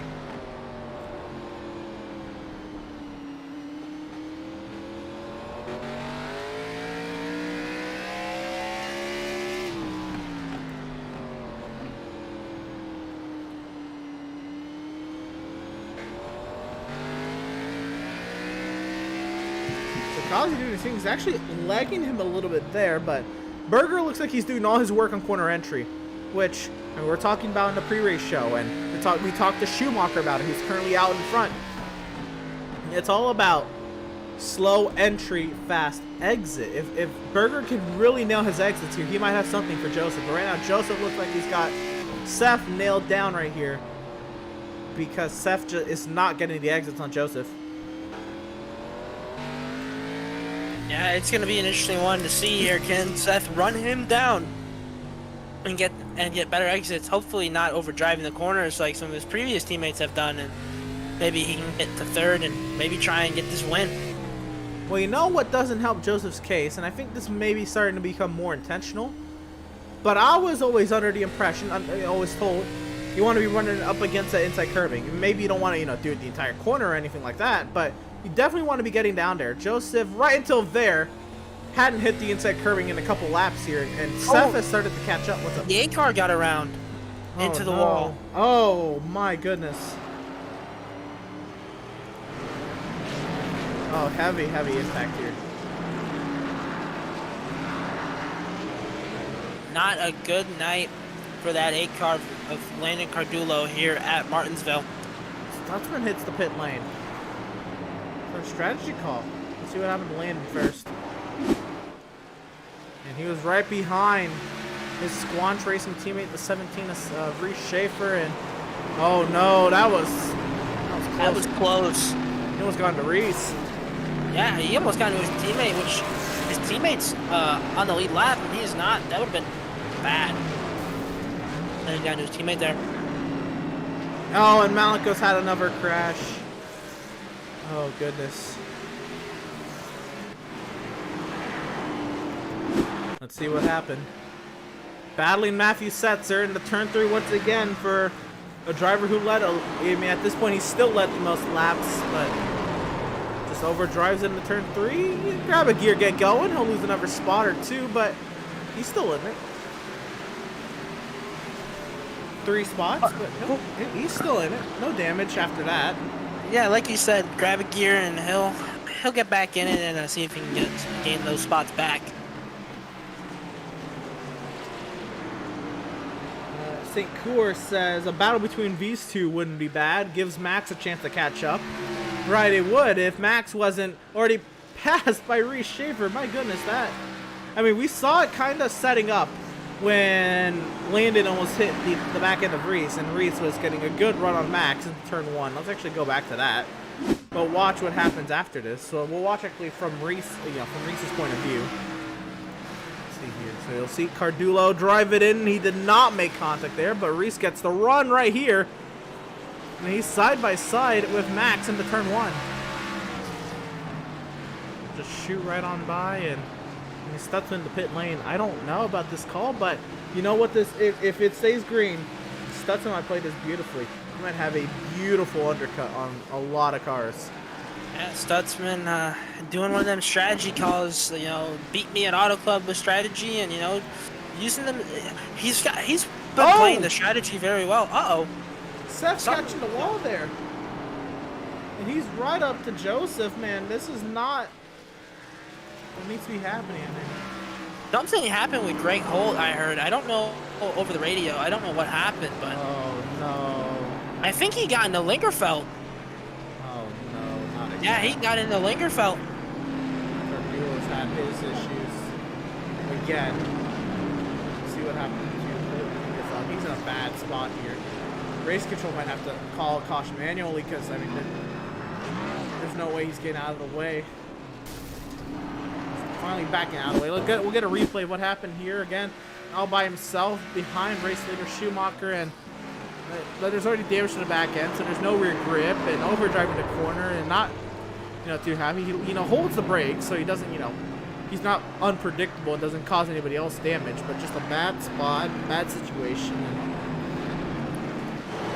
see what happened with Holt Lingerfeld. This might have happened last Friday. Oh, my. What happened there? So here it is, Holt Lingerfeld. Oh, Holt just sent Lingerfeld into the barrier. Wow. Oh, my goodness.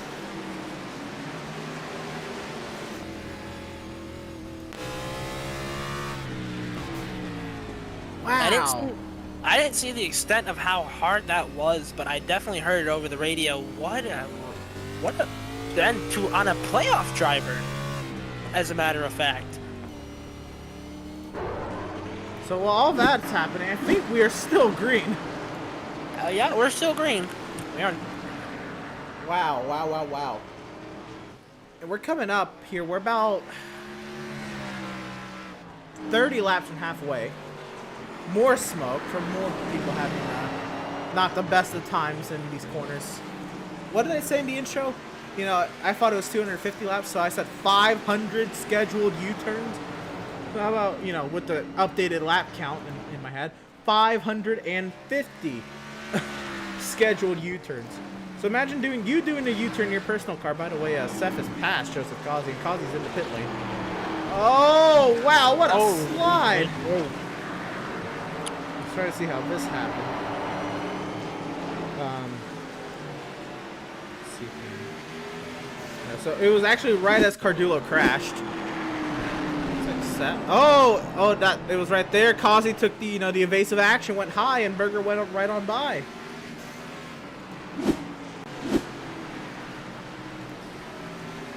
That was a little bit of a rhyme there. Yeah, I'm impressed with you there. Race Pond says, yeah, racing between Causey and Berger could not be any more real. You hate to see it come to that point, you know, somebody else's accident getting involved in that battle. But here's the thing, Causey did a major, well, not major, but I mean, it is pretty major in that battle. A short pit on Seth Berger after he lost the spot to Seth. You know, if we stay green, Causey's going to be sitting pretty. Service is in the pit lane. Smith is in the pit lane. But the likelihood of staying green as Miz is jumbling up the field back here. Yeah, we could see a caution here soon, but I don't know. These guys have been keeping it sort of clean. Some guys have been, like the 8 car, have been having their days, and but it's been pretty decently clean so far. So here's the thing. Let's find the person who's leading, who's the provisional, like, I guess the theoretical leader right now is Jeremiah Stutzman. He has that gap over Joseph Causey. Where's Stutzman in relation to the race leader? I think he's at the Stutzman's at the start-finish line. Race leader Schumacher's on the back straightaway, so I think he's a lap and a half down to Adrian Schumacher. Which, that's going to put Stutzman in the lead. If we stay green, Stutzman might have something to say about this. And like you said sometimes before, Jeremiah Stutzman, he's been a strategy guy. Like we've seen before, Auto Club. This dude always thinks about strategy, so he might be playing a good strategy call here again. Race leader is in. Adrian Schumacher from the race lead. We'll give the race lead up to Seth Berger, who will stay on another lap. Let's see what Adrian does as he works his way down the pit lane.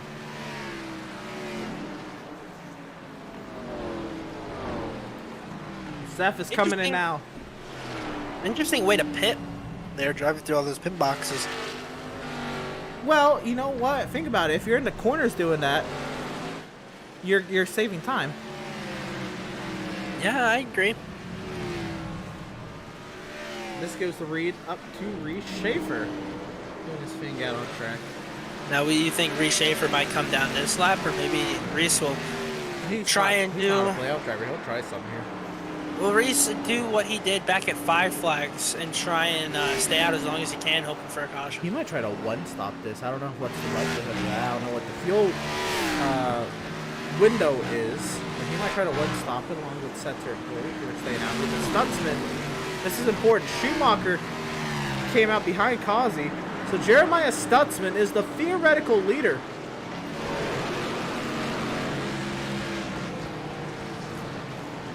Now, we're just waiting on Schaefer, Setzer, and Holt to pit, and oh, Stutzman in some trouble here. Cars coming off the pit lane, cars all over the place around Stutzman, and Causey's only a second back.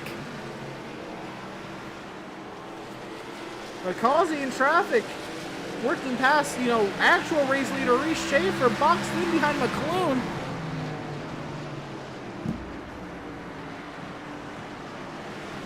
And Schumacher might have something to say about Joseph.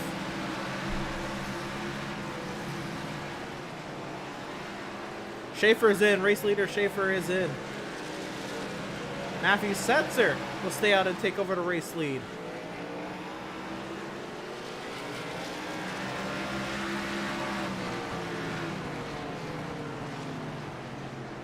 Will Jeremiah Stutzman be able to hold on to the lead? Causey might get by Jeremiah before Stutzman even gets the lead. So Matthew Setzer is in the pit lane. Will Greg Holt stay out while Greg Holt stays out? And Stutzman, he's got company coming quick.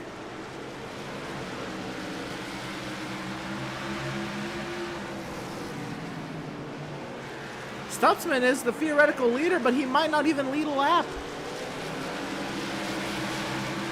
Greg Holt stays out another lap, which is not helping out Stutzman's case.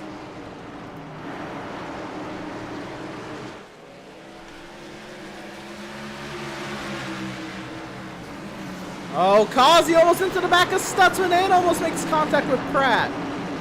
3 wide, up the inside, Joseph Causey.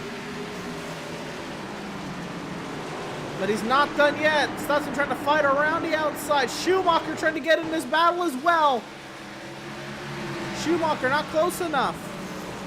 He's actually fighting with Stutzman now. Schumacher will clear Stutzman. Now Schumacher's got to chase down Joseph Causey. Greg Holt is staying out there, guys.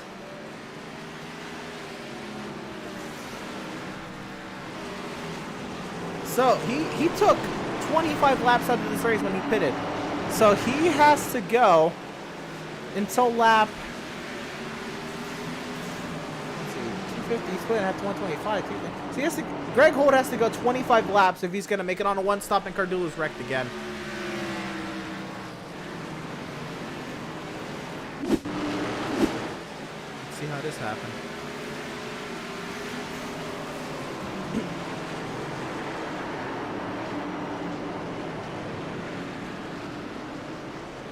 And he just toes off the track, which I think might just be the best move here. So Greg Holt has to make it another 20 laps if he's going to make this on a one-stop strategy. Yeah, we'll see if he can do that. Staying out long enough. You know, like we said, this dude has won 5 races so on the short track. So we'll see if he can get it done here. And he might have something to say here, but here's the thing. Joseph Causey, Jeremiah Stutzman was the theoretical leader. Causey, went up there and took it. Causey's not been able to drive away enough to gap Adrian Schumacher because Schumacher's coming for the lead.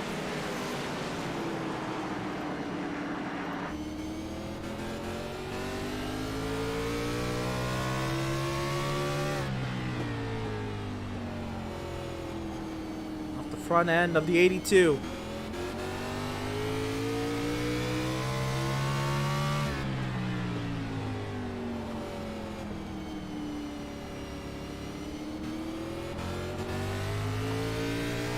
This is such a beautiful sight, by the way. Under the lights at Martinsville. This is great. This is the best way to do it. Under the lights at Martinsville. I think this is the best time of day ran in Martinsville. I think running at Martinsville at night is awesome. I could not agree anymore, man. That is... This is fun. I kind of wish I was out there just to experience short track racing under the lights. You get that at Bristol, and I feel like Bristol's almost a little overplay now. Don't get me wrong, Bristol's amazing, but we waited for a while for. Oh no! Never mind. That's outdated. I'm sorry. I thought Malika had an incident. All good.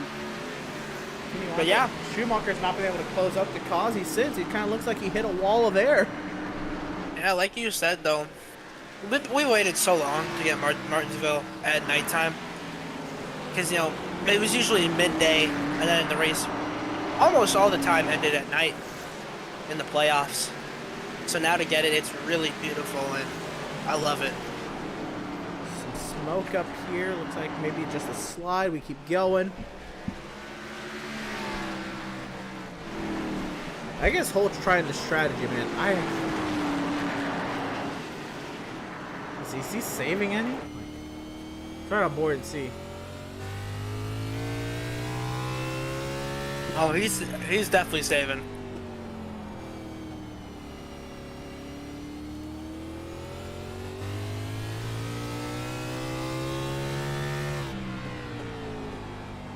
I don't know. How much of this is him saving? Oh, here he comes. He's not going to be able to make it on a one-stop. Oh, yep, here it comes. And now I'm going to go ahead and bring in the number 8 driver of Landon Cardulo up to the booth and see what's going on with him. All right, Landon, this is the Outlaws booth. You got a copy with us. Yes, sir. What happened out there? Oh, you're interviewing me? I thought I was just... No, oh no, you're coming up. I'm just asking you what happened out there. I don't know. It just got loose. It was terrible. I don't know. Oh, we have a spinner front straightaway. That's Devin Smith. The leaders have to fight their way past. Devin Smith backs it out of the way, and there's another car involved with McDoug Solms. Caution is out. Caution on Damn. the speedway. Oh, Wow, let's see what happened to Devin Smith. Uh-oh, he was racing Tyler Markle here. Before Smith catches the inside curbing, he goes round and... Oh no, nowhere for Bud to go. Well, guys, how you guys doing? I'm pretty good. Got lucky, I guess, to get a green flag run. Let's see this action from the onboard of Doug Solms. Is it almost choked on water? Yeah, poor Doug. Just nowhere to go. Yeah, man. That's part of Martinsville racing, unfortunately. I mean, these incidents happen. Now, what this does, when did the caution come out? Was Greg Holt on the lead lap, or did Greg Holt fall a lap down? Greg Holt's a lap down, I think. From what I heard, 18 is the free pass. The 18's the free pass, which McClune is 10th and ahead of Greg Holt. But Holt just pitted, so he should easily get the wave around. But all that advantage Holt was going to try to get by staying out longer and, maybe take a splash at the end or whatever, that's kind of all gone. Schaefer stays out, I believe, or did he just miss pit lane? I think Reese, had already Reese pitted in that first caution, so he's got about 20 laps ahead of everybody on fuel. Well, so did Greg Holt, but Holt came in. This will be an interesting one to see what happens with Schaefer. Yeah, so Reese stays out. He last pitted on lap 20. I think sorry, Reese lap short 120. pitted. 120. Pit on lap. I think Reese wanted to be with everybody else, so he short pitted, but he definitely pitted on that first caution. So he does have 20 more laps than the other guys do on fuel. We're thinking with Holt staying out as long as he did before he pitted, he potentially could have, been trying to make it on a one stop to the end, but clearly he could not. He came in on lap 135, which is about 15 laps short of making on a one stop for when he pitted. And I don't believe there's anybody that can make it. I mean, at this point, now everybody can make it on a one stop. I don't think there's anybody who can make it to the end from here. It's going to be really tight if they can. If you get cautions, you might be talking a different story. By the way, as Reese Schaefer stays out, Seth Berger wins the race off pit road. Schumacher, Stutzman, the next group of cars, Service and Lingerfeld.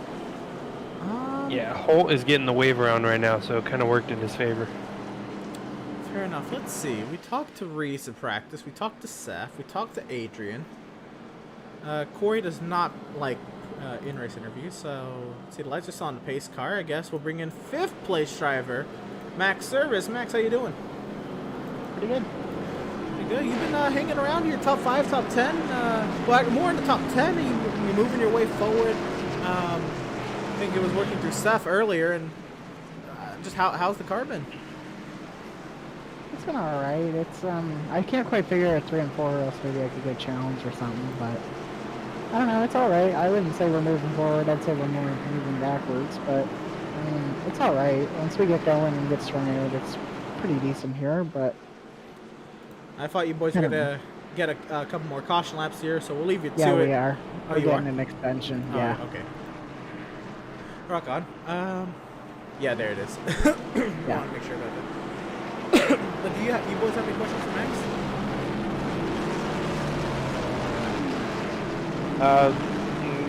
No, but good job, Max. Yeah, Max, Thanks, Landon. Thanks, Max, Landon. top 5. Let's see if you can get a win here tonight, maybe, or maybe rile something up here. I don't know if a win's happening. I don't know. I don't know how I don't have any rear end damage at this point, because I probably should. Hey, that Taylor Swift car looks pretty clean so far. Let's keep it that way. I'm gonna do my best. We got the fast repair left to maybe have a little extra help with that. Right, Yeah. well now we'll leave you to it. Best luck to you. Hopefully we'll talk to you on the first side. Yeah, good luck. Thanks, guys. Driver of the number 81 Max Service, the iRacing.com safety cars in the safety pit lane, and we are back to racing from Martinsville. What a restart from Schaefer on old tires. That's actually not a bad start. Seth, It wasn't. around the outside though, he's gonna get the power out of 2, I think. Side by side into turn 3. Seth's still fighting his heart out on that outside. Reese giving his on the inside with those old tires. I don't know how he picked up the gas. And this battle for the lead has been interesting. Schaefer on those older tires still able to keep up with that 77.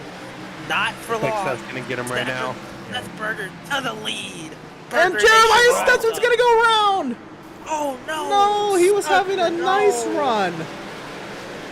Oh goodness. Well, we did skip him over the interview, so we can't say that wasn't part of the commentator's curse. Oh goodness. He just doesn't prefer in race interviews, and I respect that. You know, I get that. You know, you don't want to break focus. His Man, whole bumper is gone. Oh, Lingerfeld trying to get in the back bumper. look at Lingerfeld. Remember when he was wrecking on lap 2? And then he got into a wreck with Greg Hole, and somehow is up in 4th place. Look at Lingerfeld go. And this is important. Remember, coming into today, Lingerfeld was 2 points behind Tyler Markle. When Lingerfeld first had his issue and Markle was hanging tough up front, we thought Markle was going to build a margin over, Lingerfeld and the rest of the playoff bubble.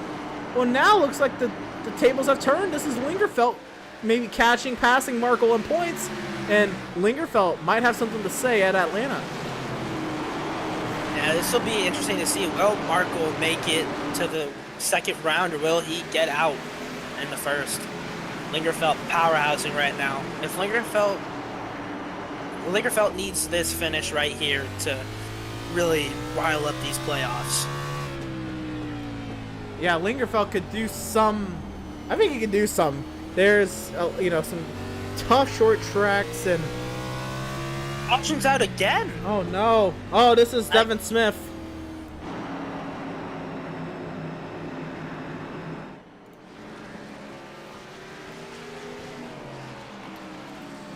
Let's see what happened.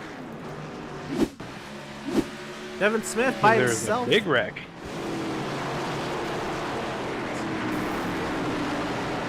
Oh, Stutzman turns Thompson. Oh, nowhere to go for Devin.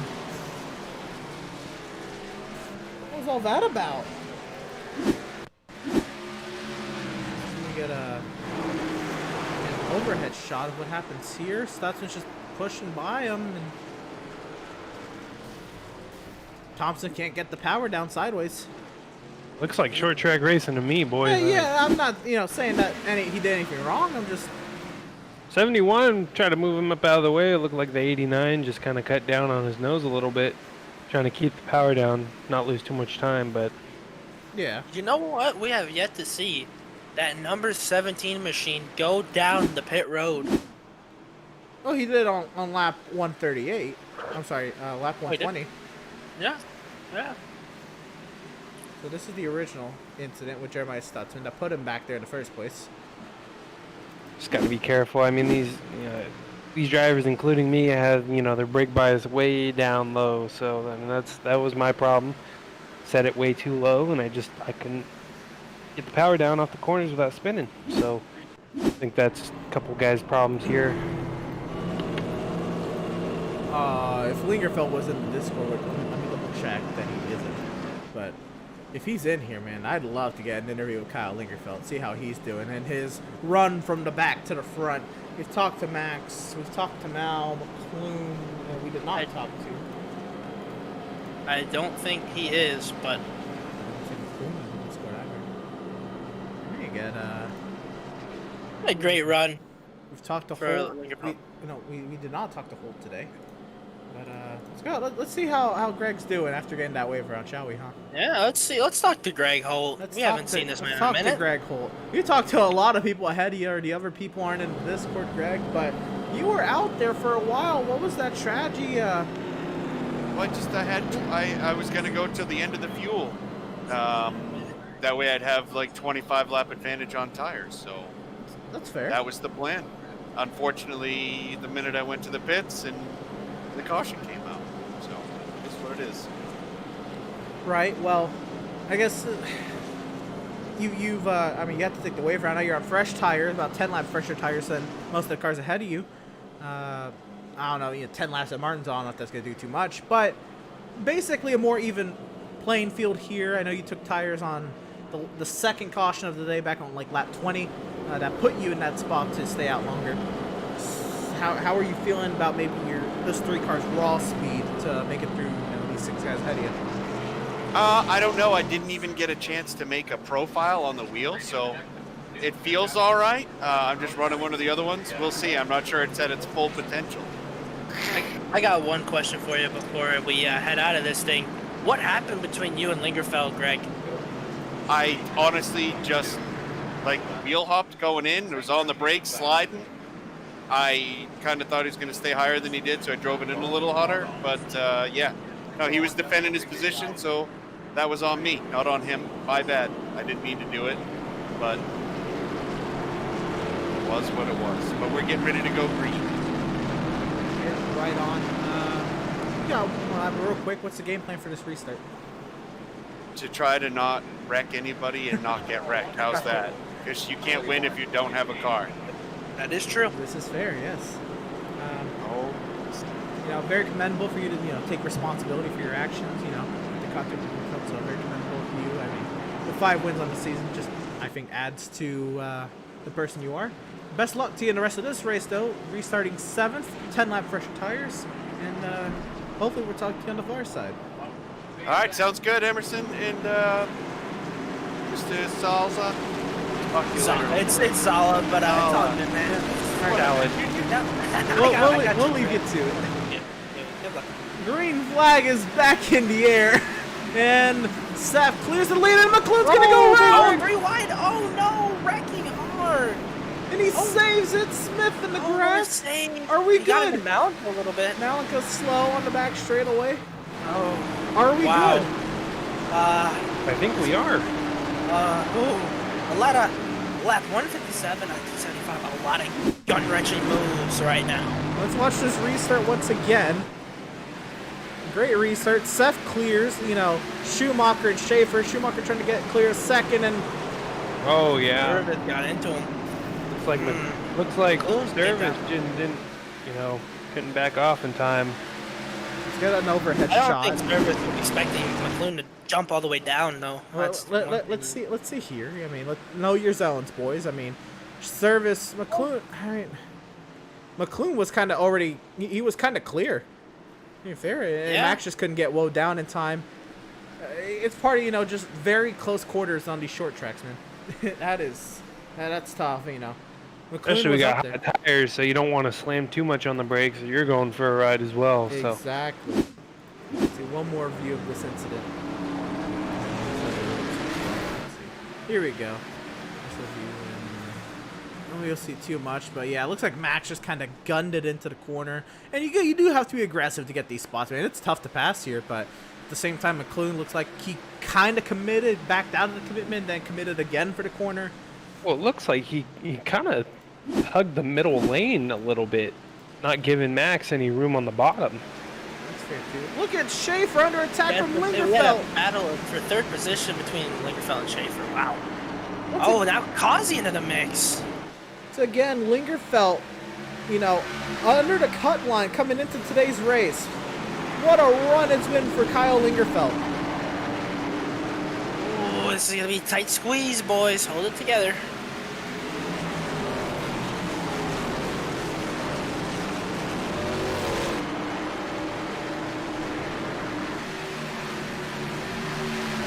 Trying to get the run into turn 3. He's clear Schaefer for now, and he does clear Schaefer. Now Schaefer under attack from Kazi. I don't think that play of not pitting on that last caution for Reshafer worked out too I well. don't know what the game plan is here. He's kind of back to where he's at, where he was at before all these yellows. Not really sure what the play was, but Holt now moves into the 5th position. Service still doing his job in 7th, Pratt 8th, Malenko 9th, McClune 10th, Markle 11th, Stutzman 12th.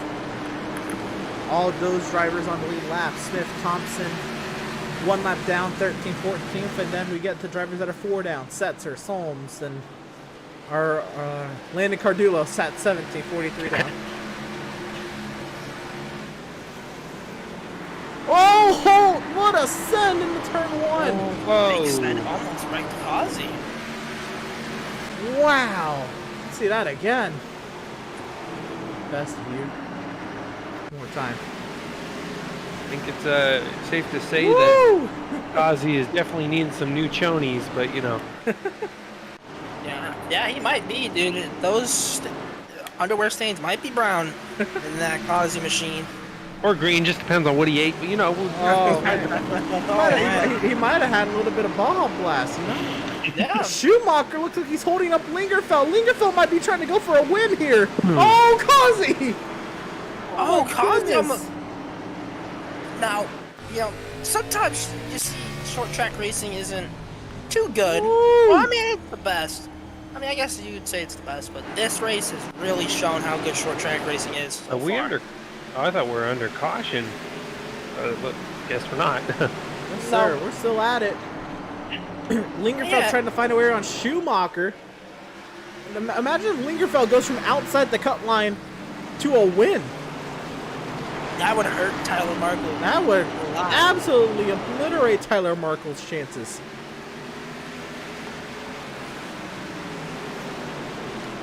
Need to see these drivers do their thing. Ooh, he taps him a little bit. Ooh, this is going to be tight. Like I said before, though, you're really going to have to try and send it in there to get it past it. There it is! Oh, here There's it the is. send! Ooh, And Schumacher gets the power down.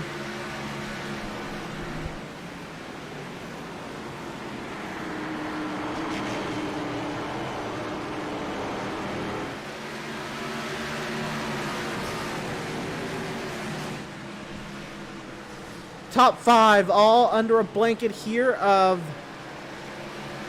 what's that even? A couple seconds, I'd say. Not even. Seth Berger has not been able to pull away.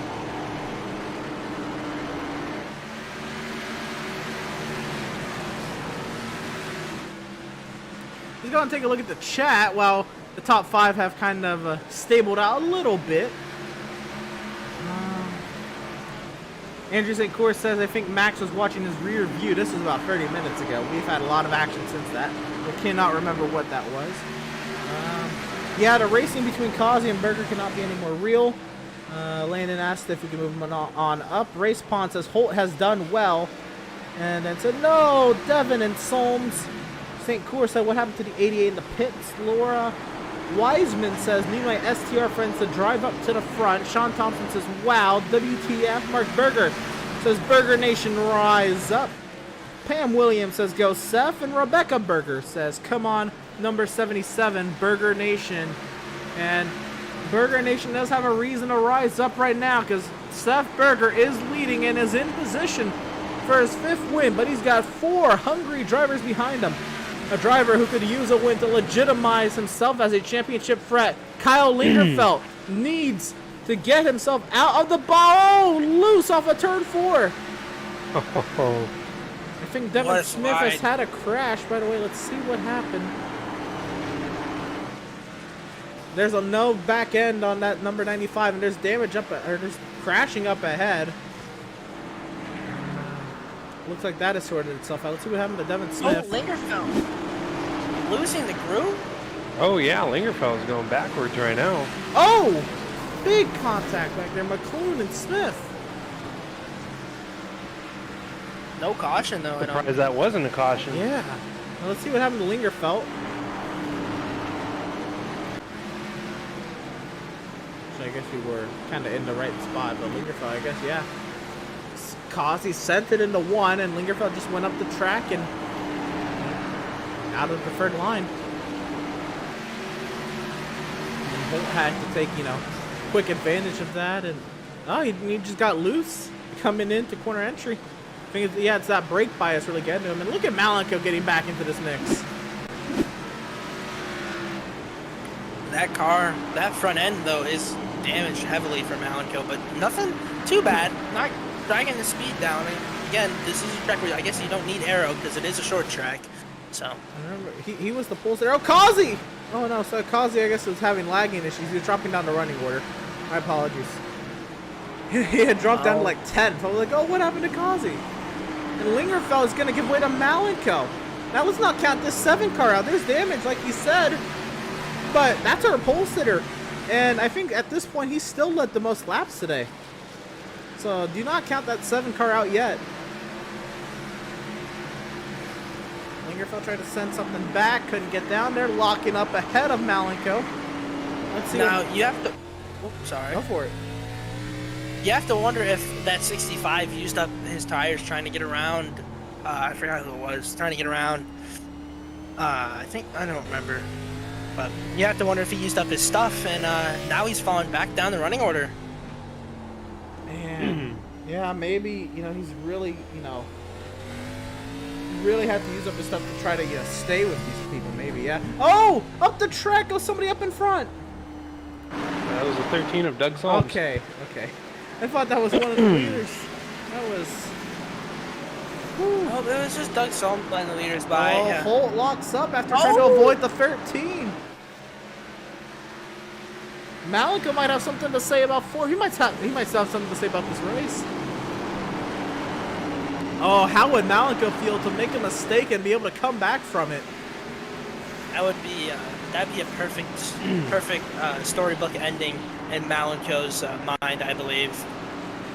He would absolutely love for that.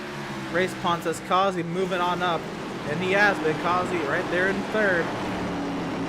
Trying to close up on Schumacher and Berger. Nothing's really transpired amongst the top 2. Schumacher, a nice solid run. Seth Berger holding on out in front. Kazi closing up a bit. Holt has really been the highlight up here since Lingerfeld's issue. Holt's been, he's 4th, so I'm not saying there's anything wrong with the 3 car, but a little bit of inconsistency with Holt. There's a little bit of locking up, really sliding the car on entry, and Malenko's picking up on that, but Holt just closed up a bunch at the center of the corner, but Kazi gets that run on exit.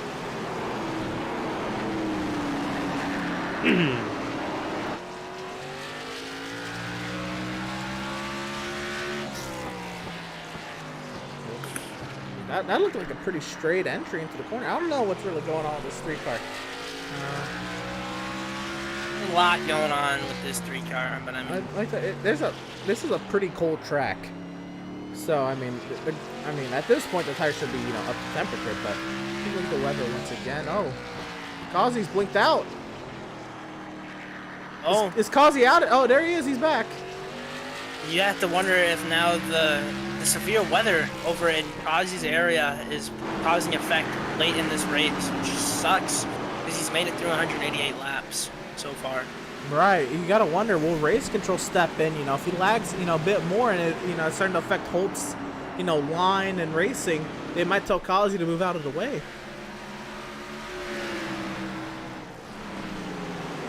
Which, it wouldn't be the end of the world. He's locked into the next round, but you still want to go for that win. You're up here. You have a shot. Yeah, I agree. That's what I was going to say, It doesn't really matter too much now, but, the points, getting more points to his name would be would be something. See right there, it looks like Kazi most likely let Holt on by. Maybe a little bit of, you pushed me to the win at Daytona. I won't screw you up too much here and your chance to win at Martinsville. Oh, he's into the wall. All right, Malenko has made a mistake. He's lost a little bit of touch to these guys. He's hanging there in 5th. Lingerfeld still holds 6th. Schaefer 7th. Service 8th. Stutzman 9th. Andrew Pratt into the top 10.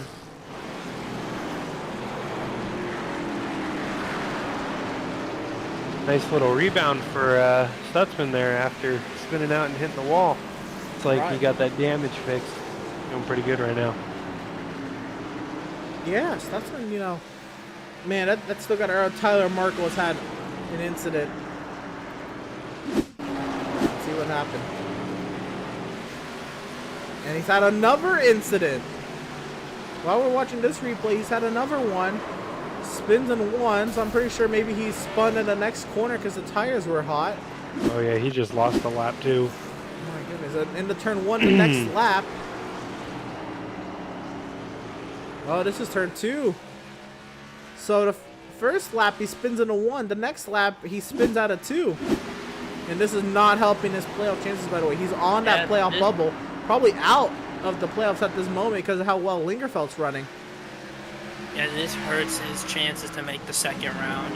With Velzy not making it tonight, Velzy, I think, Velzy has to show up and, you know, win next week if Velzy's going to make it in. If Velzy doesn't win next week, Velzy will not make it to the next round. I can say that with confidence. Thompson is behind Markle in the positions. What's up? I do want to give props to Stutzman and Pratt and Lingerfeld. I mean, you know, they haven't showed that much speed during the whole season, but when it matters most, they're up there on the top. Definitely running well right now. I mean, little problems here and there, but they can keep it same spots or keep it, you know, in the top 10 the rest of the race, then they're definitely on track for a good night. Absolutely. More or less, maybe the runs, you know, won't, you know, with the mistake, the runs won't be as, you know, what they thought, but having speed in a playoff race and running with those playoff drivers is going to definitely boost morales. I think for sure Stutzman getting up there, mixing it up with the top three, and then having his spin, and then Lingerfeld up there mixing it up with the top five, and then having his little, I guess, well, I think he's just worn out the tires Lingerfeld has. But again, yeah, I agree. This is definitely going to help out the morales. If they can make it to the next round, they might not, you know, be an easy out. No, not at all. I mean, you know, what this also helps is it's a confidence booster. You know, you do good, you know, this week right now. You had speed all day. Going to next week with that same mentality that you had going into this race. And it definitely show. You know, if you're not doing so good, you know, confidence is like, you know, I don't know about next week. At least top 10, you know, top 5. You're definitely saying like, okay, let's go do it next week. Let's go contend for a win. Let's get in a better spot in the playoffs. Absolutely. Looking out the rear windshield of Adrian Schumacher. Under attack from the 3 of Greg Holt.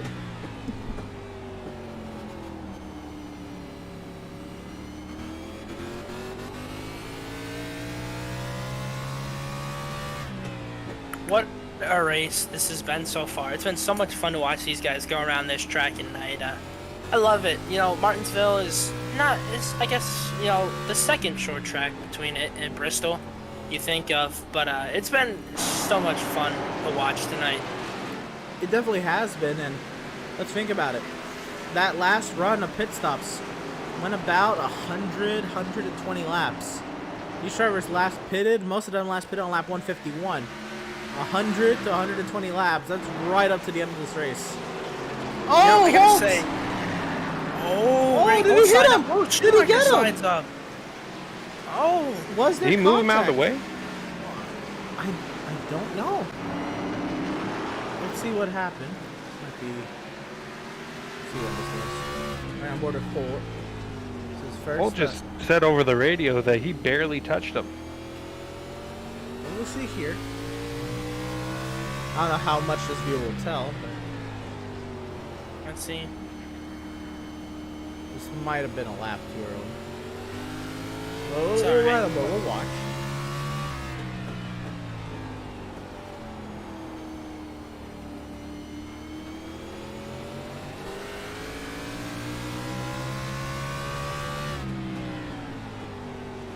I hear. No, he never touched him there. That was also not the incident.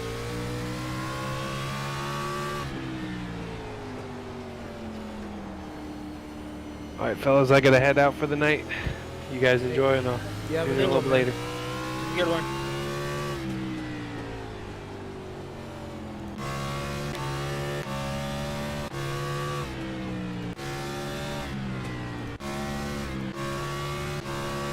go. Decided to just find the lap that had happened. So this is on board still with Greg Holt. Let's see what happened.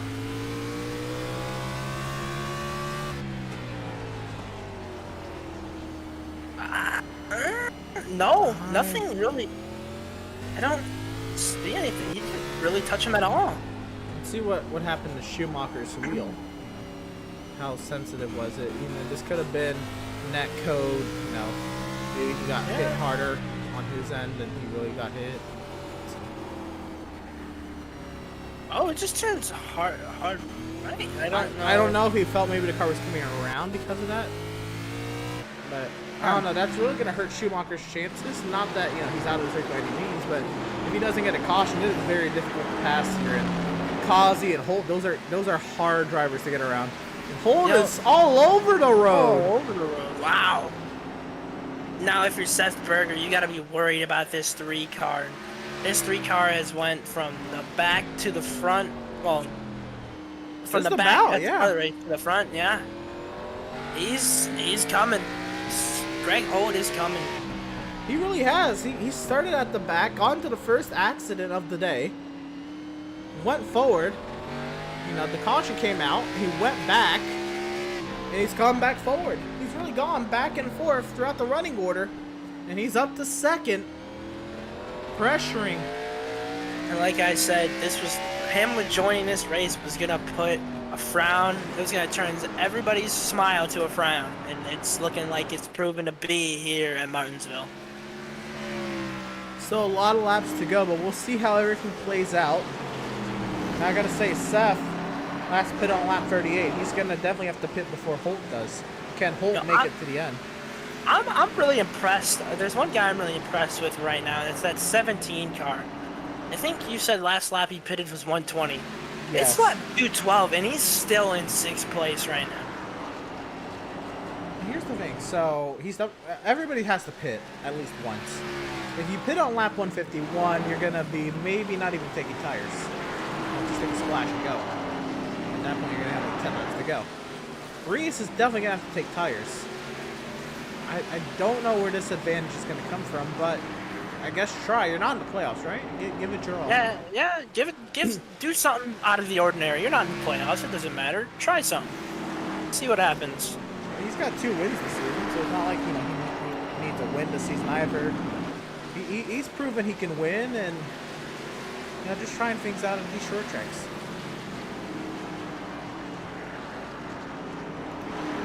Yeah, I agree. And Kazi hits the pit lane. Oh, pit stops are coming. Final pit stops. I don't know. Is this a huge undercut from Kazi? It might be. Kazi might be trying to play a strategy game here. Let's see. Malenko's coming as well. How many other front runners are gonna get dragged in?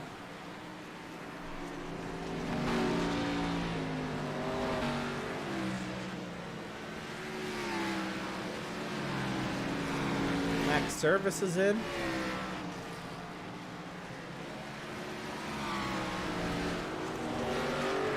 Schumacher stays out. That's 3 front runners that just came in. This could be huge. Back up front to the battle for the lead is Holt coming in. Holt's coming in. He's short pitting the leader. Here we go. Here's the strategy. Will it work? It'll be interesting to see.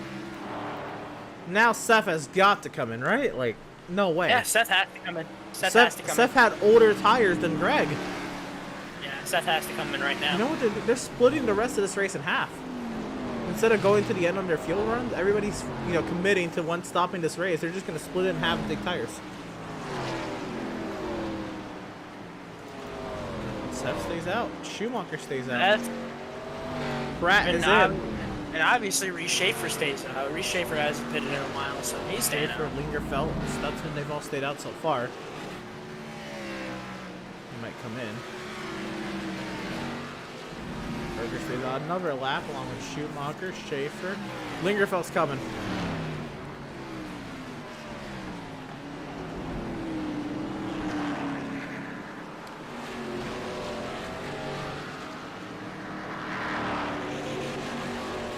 Race leader Seth Berger is in. Adrian Schumacher takes over the race lead.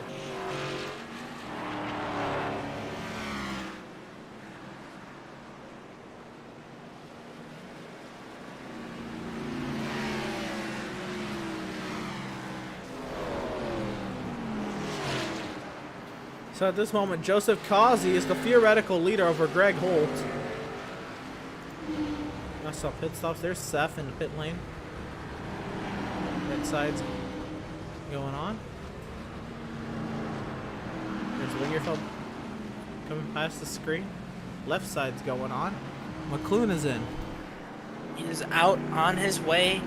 And gonna try and win the race. in.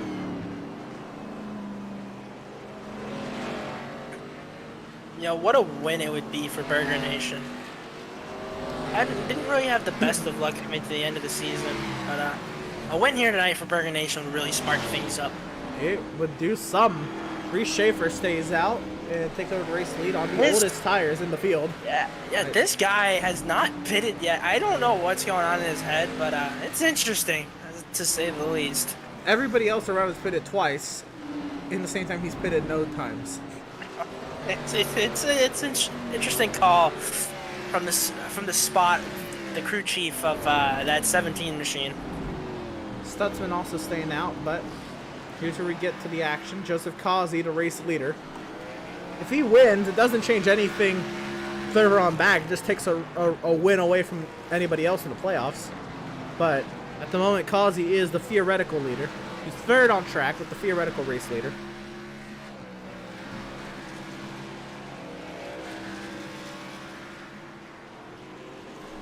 And on the tail end, lead lap, he has Greg Holtz at second, Seth Berger third, Malenko fourth, ahead of Adrian Schumacher. Schumacher staying out to put him behind Malenko, and again, those two are pretty evenly matched. Markle, then Service, then Pratt, and Lingerfeld has gone purple. Lingerfeld just ran at 20.53. You have to wonder if Reese is hoping for a caution to trap these guys a lap down that are behind him.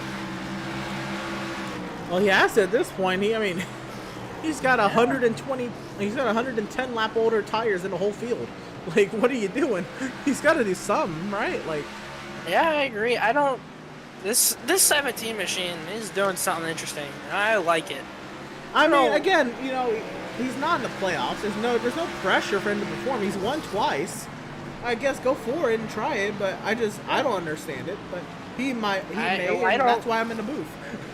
Oh yeah, exactly. You and me both. I think I'm gonna have to talk to him after this one and see what the call was. Pick his brain a little bit. Let's look at this is an interesting call. Look at the chat real quick. Lisa Berger has joined us and said, "Let's go number 77." Seth Berger stayed out a little bit and he's put himself a little bit in the hole. He's gonna be the theoretical third place car when everything cycles out. And he's about 3 seconds back of Causey. So it's gonna be a tough one, but not impossible by any stretch of the imagination. And this is a short track; anything can happen. The Schaefer's in. Schaefer's in. Right.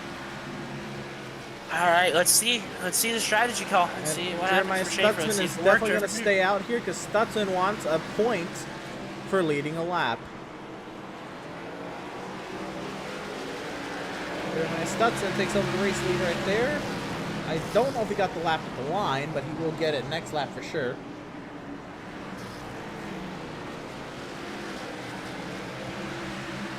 He will stay out another lap, by the way, to make sure he gets it, because he did not want to come in and then give it up to Causey. So Smith should come in this upcoming lap or just run or drive. Which, actually, Stutzman might go the longest. Stutzman might pull the strategy to just go out as long as he can and go for a caution, because he last pitted on lap 153. We've seen people go 110 laps. Schaefer just went 115. 153 plus 115, that is 268. That is 7 laps shy. Plus, has some caution laps. Stutzman might try to do this. He might try to make it to the end. Yeah, like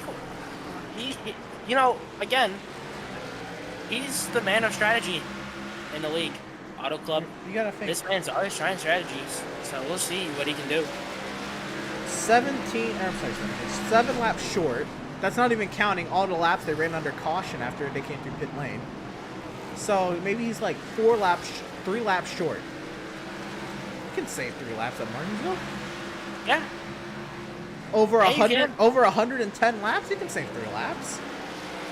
Yeah. Oh, way up the track's not gonna help. Here's the pass to the lead.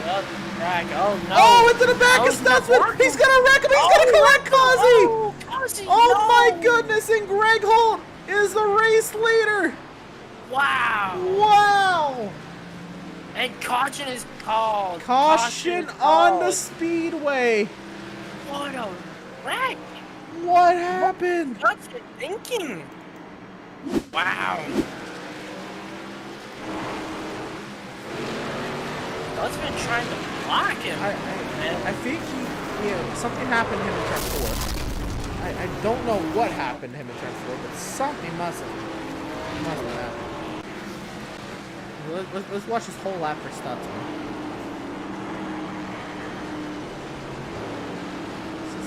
We were talking about Joseph, I believe, but I think he misses the entry to turn 3. He just loses it there, way up the track. Loosey-goosey, tires a shot. Loose all over in front of Causey. Causey runs into the back of him, and bam! Now, they're not out of it. They got fast repairs, but...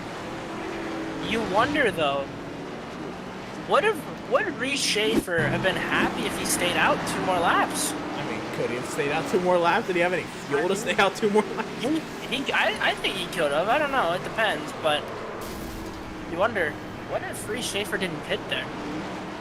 That might have trapped some guys a lap down. That would have. How about this? From Greg Holt's point of view. Stutzman loose, and then the seas parted. Yeah, what a way to get around that one. Wow. I cannot believe that. Guess who stayed out? Guess who's going to be the leader?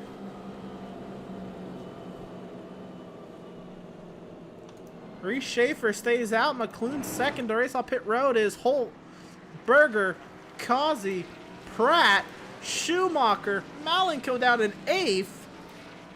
Service, Lingerfeld 10th, Marco 11th, Stutzman. Oh, he did not use a fast repair there. I have to wonder if he used it already. 'Cause I know he did get some damage earlier. Yeah, Causey definitely took a fast repair there. No way he's out, out here in his position without a fast repair. Yeah, I agree. But Reese Schaefer is now in prime. I mean, he's the leader. He's on 7 lap older tires, which at Martinsville doesn't mean too much. Yeah, Reese Schaefer really played a good strategy. We weren't. I mean, there's no way he knew that caution was going to come out by any means. Yeah, but what an interesting. We didn't know what he was doing. But man, what a call! What a strategy call! If this works out, man, this is gonna do. We're gonna have to pick the brain if this works out. The brain will be picked. I won't know what to say whatsoever. I won't either. Let's see. I'd say we get an interview under this yellow. I think we've exhausted all of our new interviews, and Yeah. I think we're coming around to the 1 degree here. So we'll see what happens. We'll see. There's still some cars jumbled up. We'll see. If we get the 1 degree here, we will not get an interview. If we don't get it here, or we're probably gonna get it iRacing wise. Do they extend it? Oh, they do extend it. They do extend So it. let's see. Who we're gonna grab for a couple of questions? Do we want to grab Reese yet, or do you want to let this play out? Yeah, let's grab it. All right, Reese. Give us your magic 8-ball, man. What is the strategy, and how are you the leader? Well, I pitted lap 230, so. Yes. But before that, you pitted lap 120. Yeah, I know. I wanted to come a little later than everyone because I knew fresh tires just in case I went to the end, and well, I got past Stutzman there when that wreck came out, and now I'm in first. So the tires, they're gonna be. I'm gonna be a little bit worse than everyone else, but hopefully I can just, just survive. Stay on the inside as long as I can and get around here. All right, Jacob. One quick question. All right, Race. You're getting the lead here. What is it going to take to win this thing? It's just survive. Hopefully not get hit, and just like I said, just try to stay on the bottom as long as I can. All right. Well, good luck. Good luck. Thanks, guys. Good luck to you, and let's see if you can get that W. Yeah, appreciate you guys. Right on, race leader, driver of number 17, and guy, we had no idea what he was trying to do, but it worked out in his favor as the iRacing.com safety car is in the safety pit lane, and we're racing. Can he get that jump? Look at that jump. Holt has a terrible restart. What a jump. Oh, look at the send. Oh, he's going to try and send it. What a send from Holt, and it's going to put him but in. But it didn't stick. Yeah, it did not stick. Schumacher's going to try to get around Holt here. Now Berger's going to try to get around Schaefer. Wow. Get interesting. I did not think Holt was going to be able to make it. Like, I didn't think Holt was going to send it. Yeah, I didn't think so either, but he tried it, and it didn't work into his favor. Hey, try it, man. I mean, if you're not going to take anybody out with it, try it. Here to the inside now. Holt is on Schumacher. Oh, a little jumbled up back here. Link Service holding up Lingerfeld. Malenko trying to get on by. And oh, sliding. Pratt around and into the barrier. Right around. Wow. He'll keep going. There is smoke up ahead. This battle continues.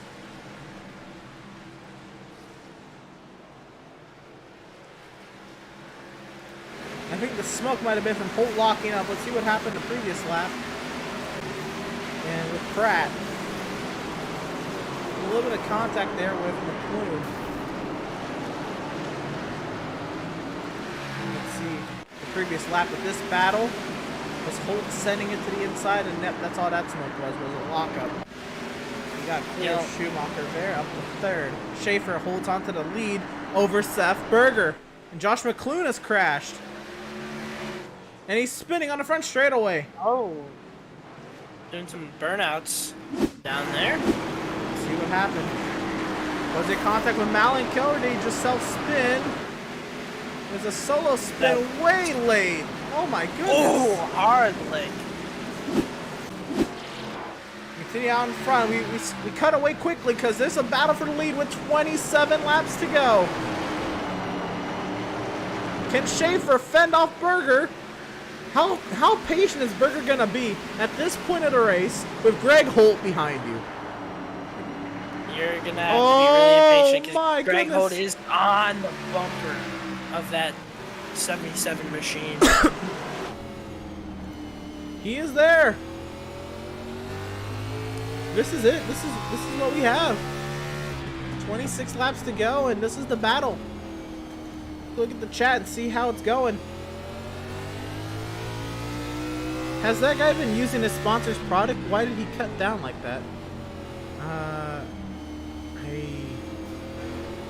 I see what you're talking about. I got you. I have no idea if he did or he didn't. Mad Dog Train says, you can do it, Seth.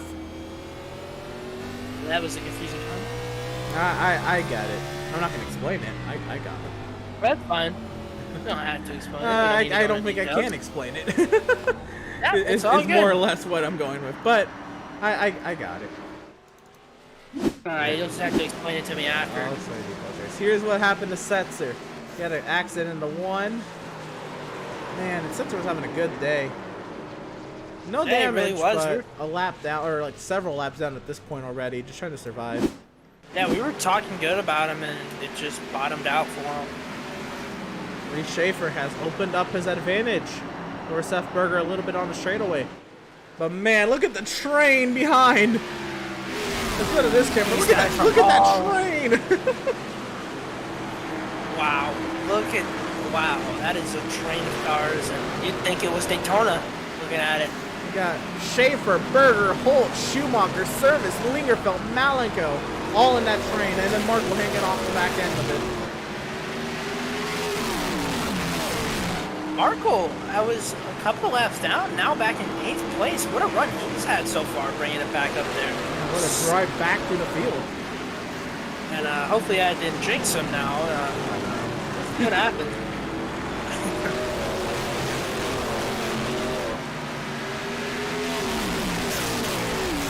I don't need to get the commentator's curse yet. Oh, Seth is there. Oh, Seth is on the bumper. Will he move him out of the way? Or he's gonna try and send it? No. Reese is gonna defend the inside. Respawn with the LOL. Lisa Berger, keep your focus 77. And I'm sure he is. Let's see from the eyes of the 77. Oh. Oh, here's the 77. There we go.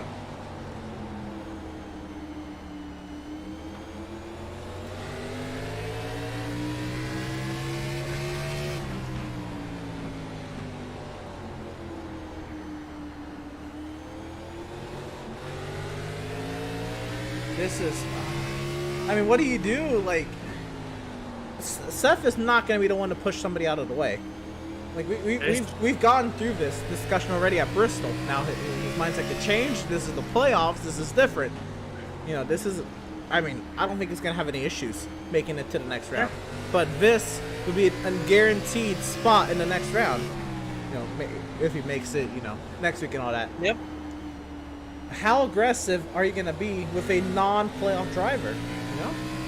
Yeah, I agree. You know, and again, this is a tough track to pass on, so there might not be much he can do right now as Reese is pulling the gap a little bit.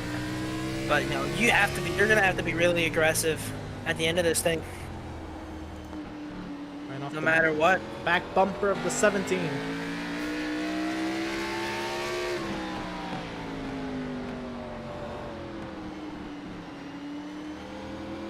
This whole train behind Malik has fallen off the train, but this whole train is still packed together. The top 6 are. And Holt with the lockup. Oh man, Holt would have not been a fan favorite if he made contact with Seth there. Yeah, no, this would have turned into instead of a Kazi versus Burger show, this would have been a Holt versus Burger show. Instead. Oh, wait a moment. He's got to hold on to it. Don't cut Schumacher off. Don't wreck him. Can Schumacher get the power down? Holt's going to hold on to third, but absolutely shred Schumacher's chance of winning. Schumacher's going to send it. No, he won't. Man, what a slide there for Greg Holt. Nice way to save it. What a save. I mean, honestly. Yeah. I did kind of dog on him there for, you know, cutting off Schumacher, but I mean, it's a race. You know, you got to do what you got to do. Yeah. Well, I was like, man, that was a wicked save. Yeah, I mean, and he didn't pull him out. Oh, here we go. Send. The bump. Seth Berger has had enough of that 17 car. And is Holt gonna send it? Oh, the smoke from up ahead. Don't spin, don't spin. Don't turn him, don't turn him. Schaefer's gonna get in the second. Does Schaefer have anything back for Seth to send from the inside? Now Holt. Greg Holt. Schaefer put himself in a vulnerable spot, getting to the, not into the inside. No.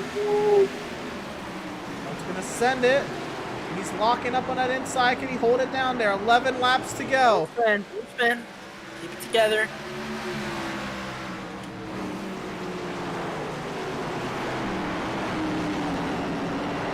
And Holt will clear Schaefer, and Schaefer now back to third. Now we're going to have a battle for the lead between the 77 of Burger Nation and the 3 of Greg. Actually, we might not. Reese's trying to powerhouse it down to the 3 car. And Seth is opening up a little advantage. It's half a second at the moment, but 9 laps to go, and anything can happen. That's Doug Solms. Doug Solms. Letting the leaders by. And Schaefer now in third spot. Schumacher trying to work his way around Schaefer.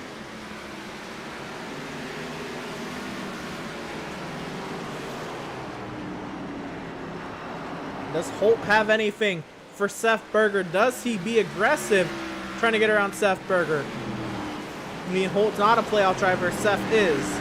Can Holt make it 6 straight short track wins here tonight with 7 laps to go? Remember, the last short track winner not named Greg Holt is the guy leading right now. Seth Berger won the last short track race that was not won by Greg Holt back in November at Nashville. Since then, Greg Holt won 5 races, all at short tracks. Man. So the 2 most recent winners at short tracks are the top 2. 6 laps to go. This is gonna get interesting coming down to the wire. He's pushing. There's not a whole lot more he can do. I'd like to give a little shout out to Max. Oh, he made contact! Oh, with contact! Oh no! Don't spin him! Don't wreck him! You would not make now, what happens here? Maybe does Seth let him by intentionally and try to go? Oh, he hit him! He spins the playoff driver, Seth Berger. Schaefer back to the inside. Oh, big wreck behind Schumacher. Oh, you are not. And Greg Holt is definitely gonna be one of the 2 cars in that. And Malenko was in that crash. Kazi was in that crash. Malenko's got a faster pair, pretty sure. But oh, angry! My gosh! Goodness! Wow! And I think this front row is gonna be Schaefer in service. By the way, I was just about to say I would like to give a shout out to Max Service running up here in the top 2. I mean, if you're Adrian Schumacher, can you even pit for that damage? Stay out! Stay out! Stay out! Oh man! 3 laps to go. Rewind checkered. Stay out. Let's get a replay. Oh man! Oh no! That's gonna be a hard one. Oh, not gonna be hard to explain. Then you're going for the win. And oh, Schumacher, big hit. Malenko, nowhere to go. Big hits with Kazi. My goodness. Oh my god. Oh Martin my. makes it through somehow.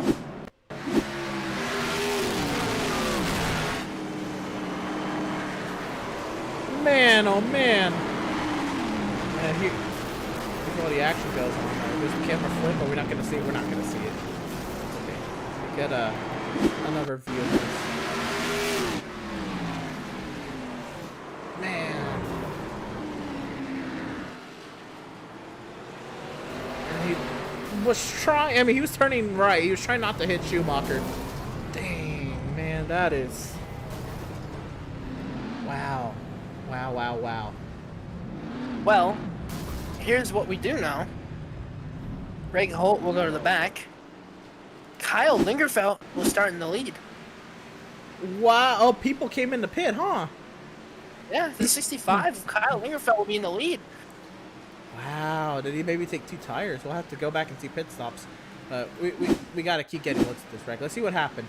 Was it net code? Did he see? Okay, they did make contact for sure. There was no net code. He drove it in there. No, I knew that, but I mean, yeah. I don't know if it would have made anybody feel better if it was, net coded contact versus actual contact, all that. I don't think Burger Nation's feeling better whether it was net code or not. Oh man, what a incident.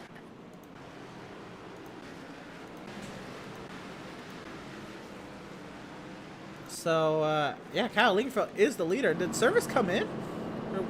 Yep, Service and Schaefer. So Lingerfeld and Stutzman are the only 2 to stay out. On a late race restart, if Lingerfeld can get this done from the bottom of the playoff standings, outside the cut line, to the next round, what the story would be. Stutzman, what the story would be. Schaefer, the story would be on his strategy today. Service, man, he hasn't won since Legacy Texas, since race 5. This is race 28. What the story would be. Schumacher, what Schumacher could do with a win. This race is about to get interesting.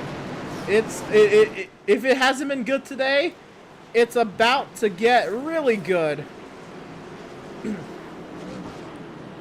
There's the chat has absolutely gone crazy, understandably. We'll get they've added caution laps, so we'll go through some of these messages here.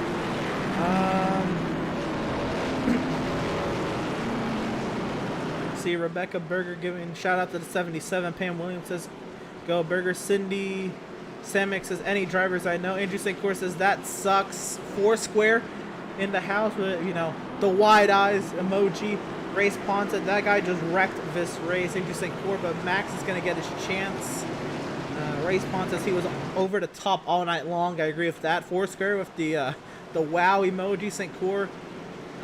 Race Pond says 77 should have won this one. St. Clair agrees. And there's a lot. The chat is going off. But we're going to get back to this race. The pace car, VIRacing.com, safety car, the safety of pit lane, Kyle Lingerfeld, outside of the cut line, coming into today, is going to lead us back to the green. 2 laps to go. And contact Stutzman's going to go around. From Max Service, Tyrell Markle hits Stutzman. Big accident in the back. Oh my gosh. That will be on the 81 and the 71. That'll put the 17 in second. Oh my goodness, Max. What were you doing? Tried to take it 3 wide, runs into the back of the 71. He makes it through. Not many others do. You don't know how Reese got through that. That was insane. Oh man, oh man. I need to get a better view of this. Oh my. Stutzman looks like he kind of did come down the block, but wow. There's nowhere to go. And the rest of the contact after that. Oh, Doug Solms, no. This finish is going to be wild. My heart is racing. My goodness. Let's see what happened back here. So clearly this is, you know, in response to Stutzman spinning up the track. Pratt loses it on the outside. McClune hits Berger. Everybody's around back here, but they all kind of save it. Really, the damage back here is Stutzman. I thought this wreck was huge, but this wreck is a little bit more simpler. I mean, but that really sucks for Stutzman, man. From the outside of the front row. And he makes contact with Max. Goes round up the track. I got really lucky to miss that one. Oh man. Right into Doug's song. Let's see what happened from Schaefer's point of view then.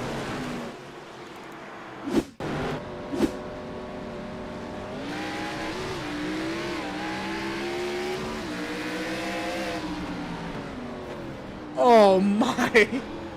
Oh my. Yeah, that's definitely gonna be 81-71. Schumacher's back into this mix, by the way. That number 17 machine is in the front. Oh my goodness. We got a lot of chat messages. I'm gonna read through chat messages. I don't think any driver is, you know, available mentally for an interview anyway right now. Let's see, where are we at? Rebecca Berger says someone is a sore loser, number 3. Cindy Semick says, so that's legal. I mean, so this is a short track racing. These cars have fenders. The move is not illegal, but it's not, you know, it's not generally accepted by any means. And he caused the incident, so he went to the back of the field for making contact with Seth Berger.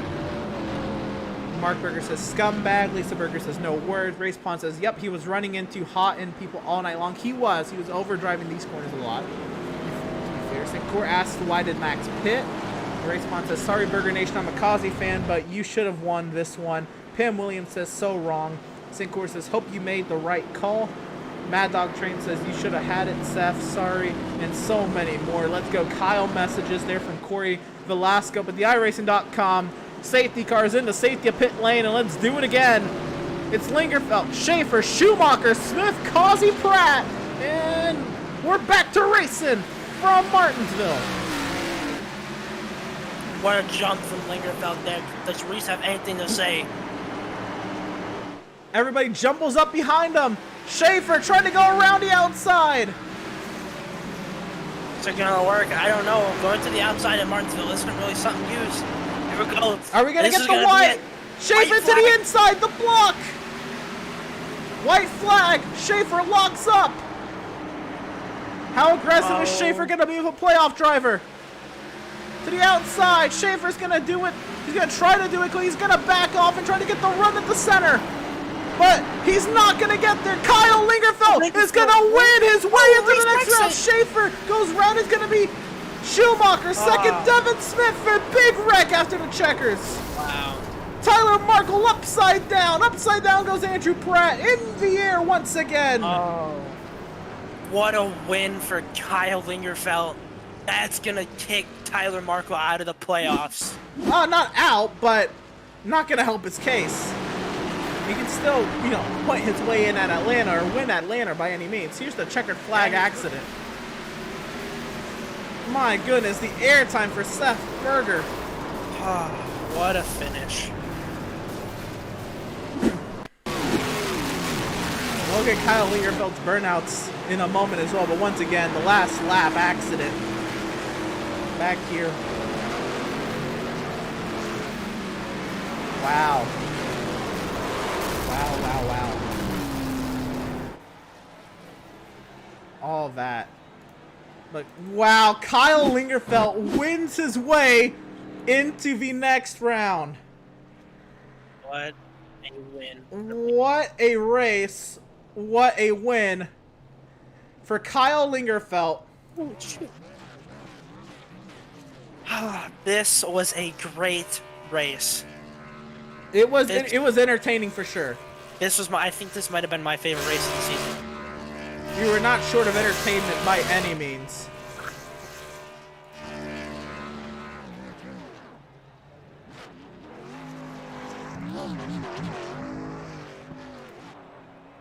So victory lap. That's that line of 3 top 5s.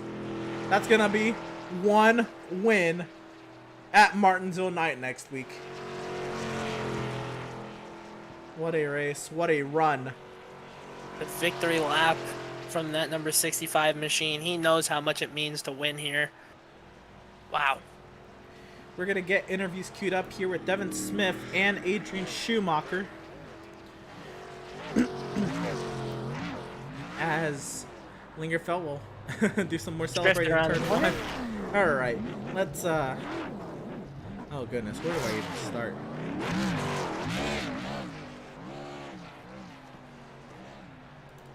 Wow. Oh no, that's not what I meant at all. Alright, here we go. Let's see if this will be enough in the sense.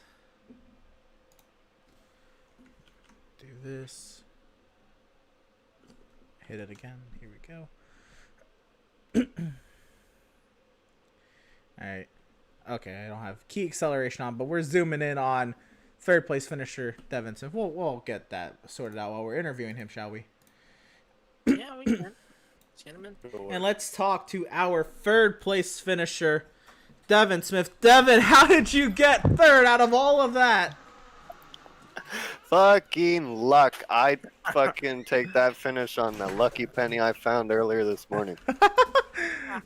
Did you actually find a penny this morning? Yeah, I did. That's awesome. I really did. That is awesome. Man. That was the have it in my finish. pocket? I don't. So talk about the race. Talk about the track. It looked like it wasn't the best combination for you, but No, not at all. No, I was not fast at all.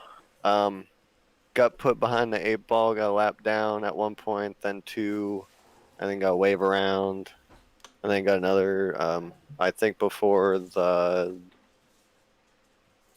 maybe 2 cautions before, I ended up getting a wave around for being a lucky dog, and then fresh tires and melee with that next to last restart. Holy crap. But yeah, definitely didn't have the car for it, but I will goddamn take it.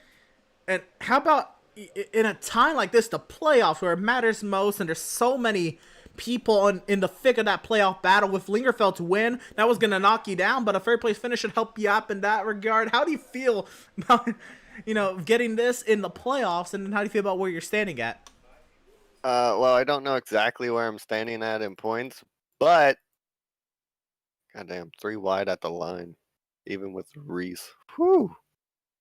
But that was insane finish. I'm surprised I held it on the outside as well as I did to keep from slipping back even farther. But I think I was maybe about 10 points ahead of the cut line. I believe So with you were 7 coming in. 7, Yeah. even worse. So I think with this, it's definitely going to help. But now I'm definitely on the bubble since Addy got that win. Right. It's gonna be some weird math that gets all worked out here. I'll do my end of the points on Dan Lisa right as soon as I can, because this is crazy. But nonetheless, Jacob, you got any questions for Devin? Yeah, Devin, you haven't had the best of luck this season, but a top 3 here tonight. What's it gonna take to get that 95 car in the next round and maybe even a championship run? Well, we're at Atlanta next week. When we came here in the preseason test, I ran well. I think I won one of the 2 races, so hopefully we can put her back in victory lane. But now I know that what I think Atlanta now has multi-groove racing, so I think next week is gonna be a blast. Oh yeah, it definitely will. We had a lot of green flag runs. Did you expect that, or did you expect a couple more cautions?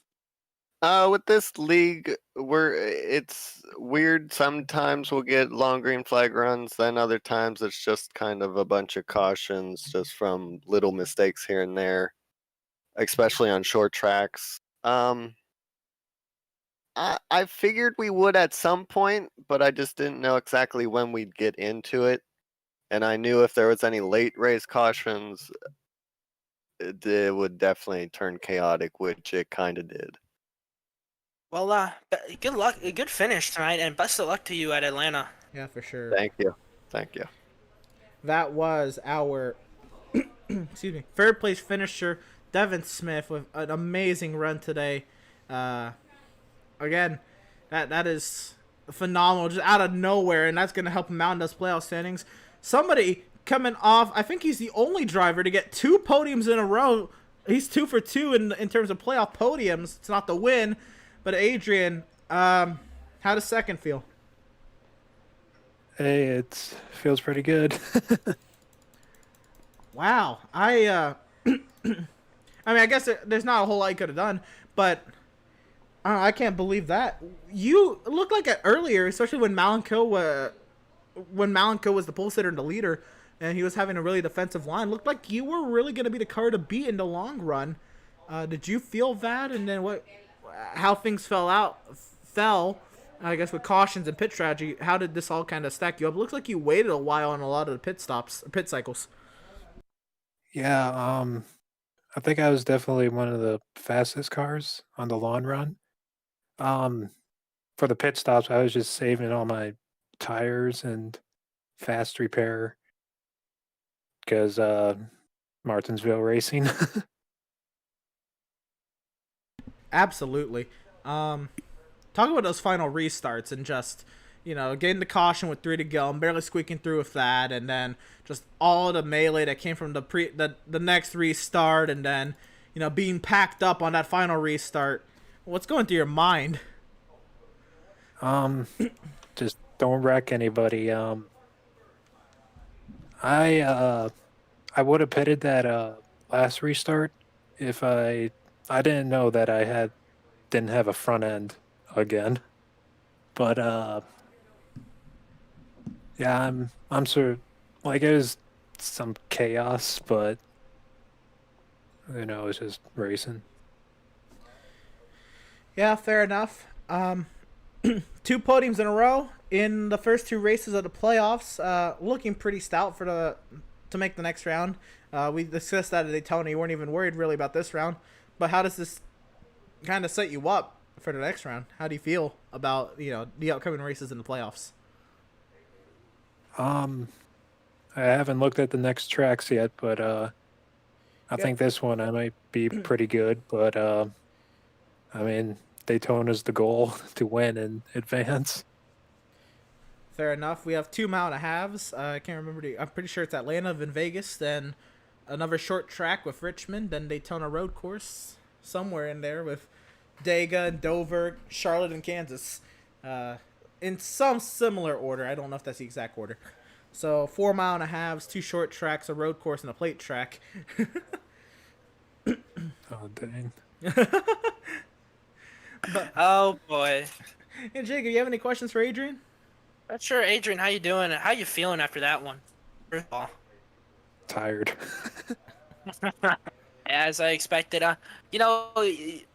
During the start of the season, you coded yourself as a road course racer. Now you finished second at one of the toughest short tracks on the NASCAR schedule. How does that make you feel to finish P2 here at Martinsville? I mean, it feels great. It's definitely an improvement, but not quite there yet. Get there though. We were thinking, or at least I was for sure. I guess it's more or less now. What if it did happen? But you think with 2 road course wins and a plate track win, like people don't look at you as a legitimate 3-race winner in a NASCAR series. But with like a hardcore short track victory, would that have changed? I guess any outlook. I guess from your perspective, I mean, not that anybody. I don't feel anybody disrespects you, but I don't know what you go through in this series. But I think I have a pretty good rep. Yeah, I could agree with that. But nonetheless, congratulations on the second place finish. Another great run in a time where it matters the most to get great runs. Looking pretty stout. And congratulations and best luck to you next week at Atlanta. Thanks, guys. Good luck, man. And that was driver of the number 82, Adrian Schumacher. And now, I don't know how you've been keeping your feelings down, man. That was something else. Kyle Lingerfeld is not only, we thought we were going to be saying this, a couple of weeks ago at Eldora. Now, this is a points race in the playoffs. You came in outside of the playoff bubble.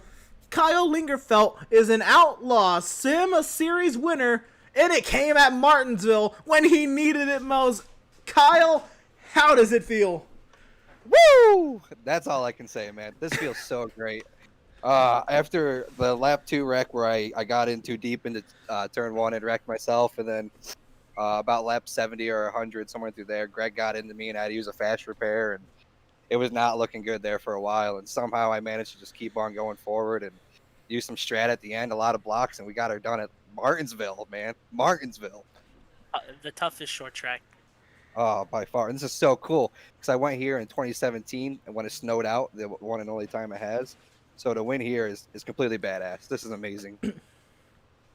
This is epic. I've been dying to get, a pumped Kyle Lingerfeld interview. Just knowing you could do it, just seeing like how hard you try to put yourself, in these right situations and maybe not always coming up, the par at the end. But this comes to fruition. Talk about I guess the slew of yellows. I mean, for sure, I think they helped in the spot, but you were always up there in the top 5. But mainly, how are you? What's going through your mind when the caution initially comes out, the first green, white, checkered, and then all the action that you had to avoid on the first green, white, checkered, and then that final restart?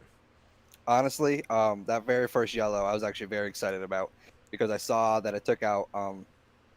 Unfortunately, took out and helped me Stutzman and Service, and I don't know if Reese got involved with that or not, who else behind them, but I know there's a lot of fast cars and fresh tires behind me, so every yellow that wrecked cars up front, I needed. Fair enough. There was at one point, I can't remember, I think it was during the pit cycle, but you had gone purple in the session. I don't know if you knew that, but yeah, towards the end of that race, you were the fastest car, one of the fastest cars on the track. Did you feel like that? I guess maybe making your way through the field and hanging up there with the fast guys. Did that come to mind? Did you even care? Yeah, no, I felt really fast. All that stretch when I was riding right there in 6th behind Reese and Schumacher, I was just saving and riding. I knew those guys were battling it out. I kept seeing Greg lock up his tires and driving in hard, and I knew mistakes were going to happen and wrecks were going to ensue, which I ended up getting caught up in and T-boning Seth. But luckily, was going slow enough that I didn't have enough damage to could stay out and win this thing. Fair enough. Jacob, you have any questions for Mr. Kyle Lingerfeld? Well, first of all, Kyle Lingerfeld, what a win, dude. That was the most exciting race I've ever seen. You put on a show for us, and I have to congratulate you on that. Thank you. A hell of a show. Excuse my language there. No, how do you... appreciate that. What? Yeah, no problem, man. Now that you're in the second round, what's it going to take to put this number 65 machine into the championship run and maybe win a championship? We're going to need strong runs, I think, at all three tracks. Competition's going to be a lot tougher.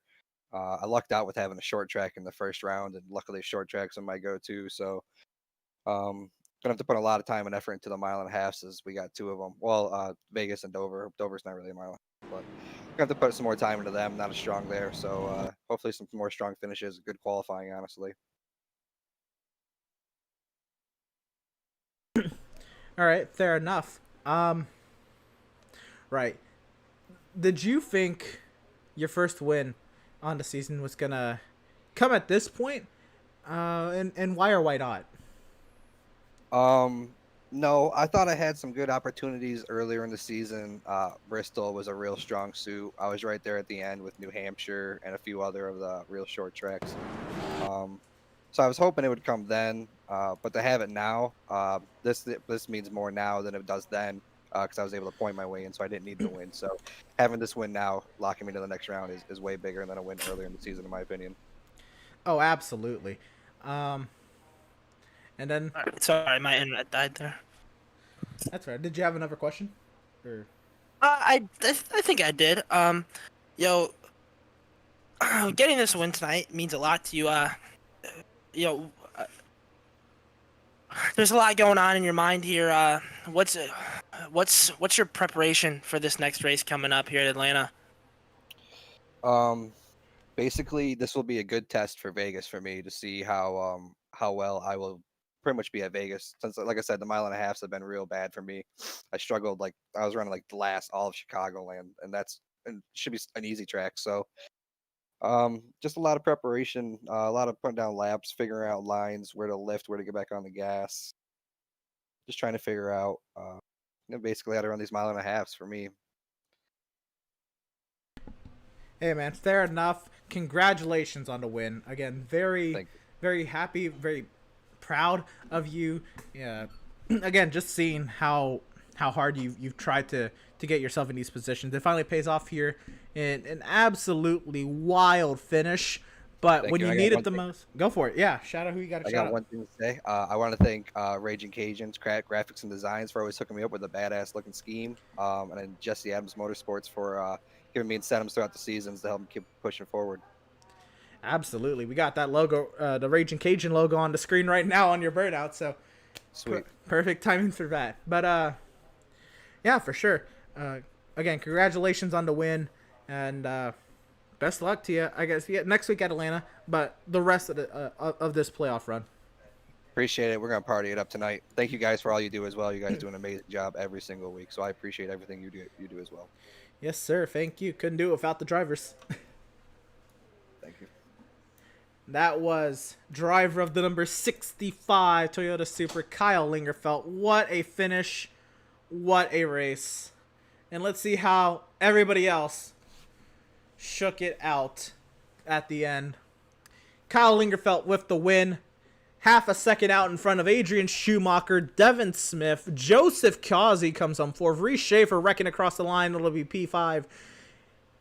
Seth Berger 6th, Andrew Pratt 7th, Joshua McClune in 8th, Greg Holt 9th, Tyler Markle in 10th, Max Service 11th. Jacob, take us through the final 11. All right. 12th, you have Kevin Thompson. 13th, Jeremiah Stutzman. 14th, Matthew Setzer. 15th, and a bad spot. Had a great run at the start, Malenko. leading the race and then didn't have the best of luck after that. 16th, Doug Solms. 17th, Landon Cardullo. 18th, Miz. 19th, Eric Peck. 20th, Daniel Park. 21st, Adam Gardner. And rounding out the field, Christian Converse. Yep, that is how the 22 round out. Want to once again shout out the charity we just tried to shout out each week, and this week's charity is Speedway Children's Charities, which is a non-profit 501c3 organization that provides funding for hundreds of non-profit organizations throughout the nation that meet the direct needs of children. Their vision is that every child has the same opportunities no matter what obstacle they are facing. Speedway Children's Charities is more than just a fundraiser. Their local chapters are partners in change, working with a broad range of people and organizations to identify and resolve pressing issues dealing with children in their communities. And again, this is a charity we did earlier in the season. There's no donation button on the Facebook page, but you can definitely make sure to check out your local Speedway Children's Charities sanction. If not, you can still go to speedwaycharities.org to see how you can donate and see what they're all about for your own self.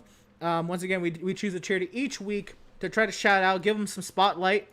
We broadcast the final 30 minutes of open practice in the name of a charity each week. And, if all of you tuning in each week, it makes it more worthwhile to just name drop them at the very least and do our part to with the platform we got to shout out a different charity each week. So if you wouldn't mind at least checking them out and see what they're all about and see if they're, worth a donation for you, it would be much appreciated in that sense. Tonight's cameras, a lot of great cameras tonight. They were provided by Whiplash Media, which is Pitstop TV's parent organization. Whiplash Media specializes in various sim racing resources, including paint schemes, stream overlays, iRacing camera packs, and more. Whiplash Media is also working on its presence in real racing, offering services such as photography, social media management, and public relations. Go to whiplash-media.com for more. And wow.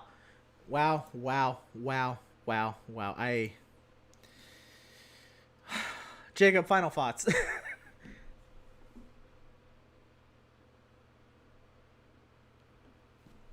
That's okay. I'm just as speechless. No, but actually, what a wild finish. Once again, just huge congratulations to Kyle Lingerfeld. An amazing job putting himself in the right place at the right time. Everybody in the chat, I love how passionate you all are. Sometimes just things happen in racing. It's gonna happen. This is short track racing. Seasons on the line, the most pressure, and Kyle Lingerfeld was the driver to rise to the top and face all the adversity he faced early on, and he was able to get it done when it mattered most. Kyle Lingerfeld from outside the playoff cut line 3 hours ago to end the next round. Speaking of next round, make sure you tune in next week, Wednesday, March 24th, for the third race of the Outlaws Sim Series playoffs at Atlanta. We decide, well, we don't decide, we figure out who the bottom 3 drivers of the 13 drivers currently in are, and those bottom 3 drivers will be eliminated. They will no longer be competing for a championship when we go to Las Vegas in 2 weeks' time. You won't want to miss it. Who will point their way in? Who will win their way in to the next round? Next Wednesday night, 6:30 p.m. Eastern Standard Time. I'm sorry, 7:30 p.m. Eastern Standard Time. You're not going to want to miss it. We'll see you then. This has been Jacob Zala, Emerson Arnold on the call tonight. If you're in one of those severe weather areas, stay safe. If it's cold for you, stay warm. If it's hot for you, stay cool. Make sure you stay safe. We love each and every one of you for tuning in. Y'all have a great night, and we'll see you next time.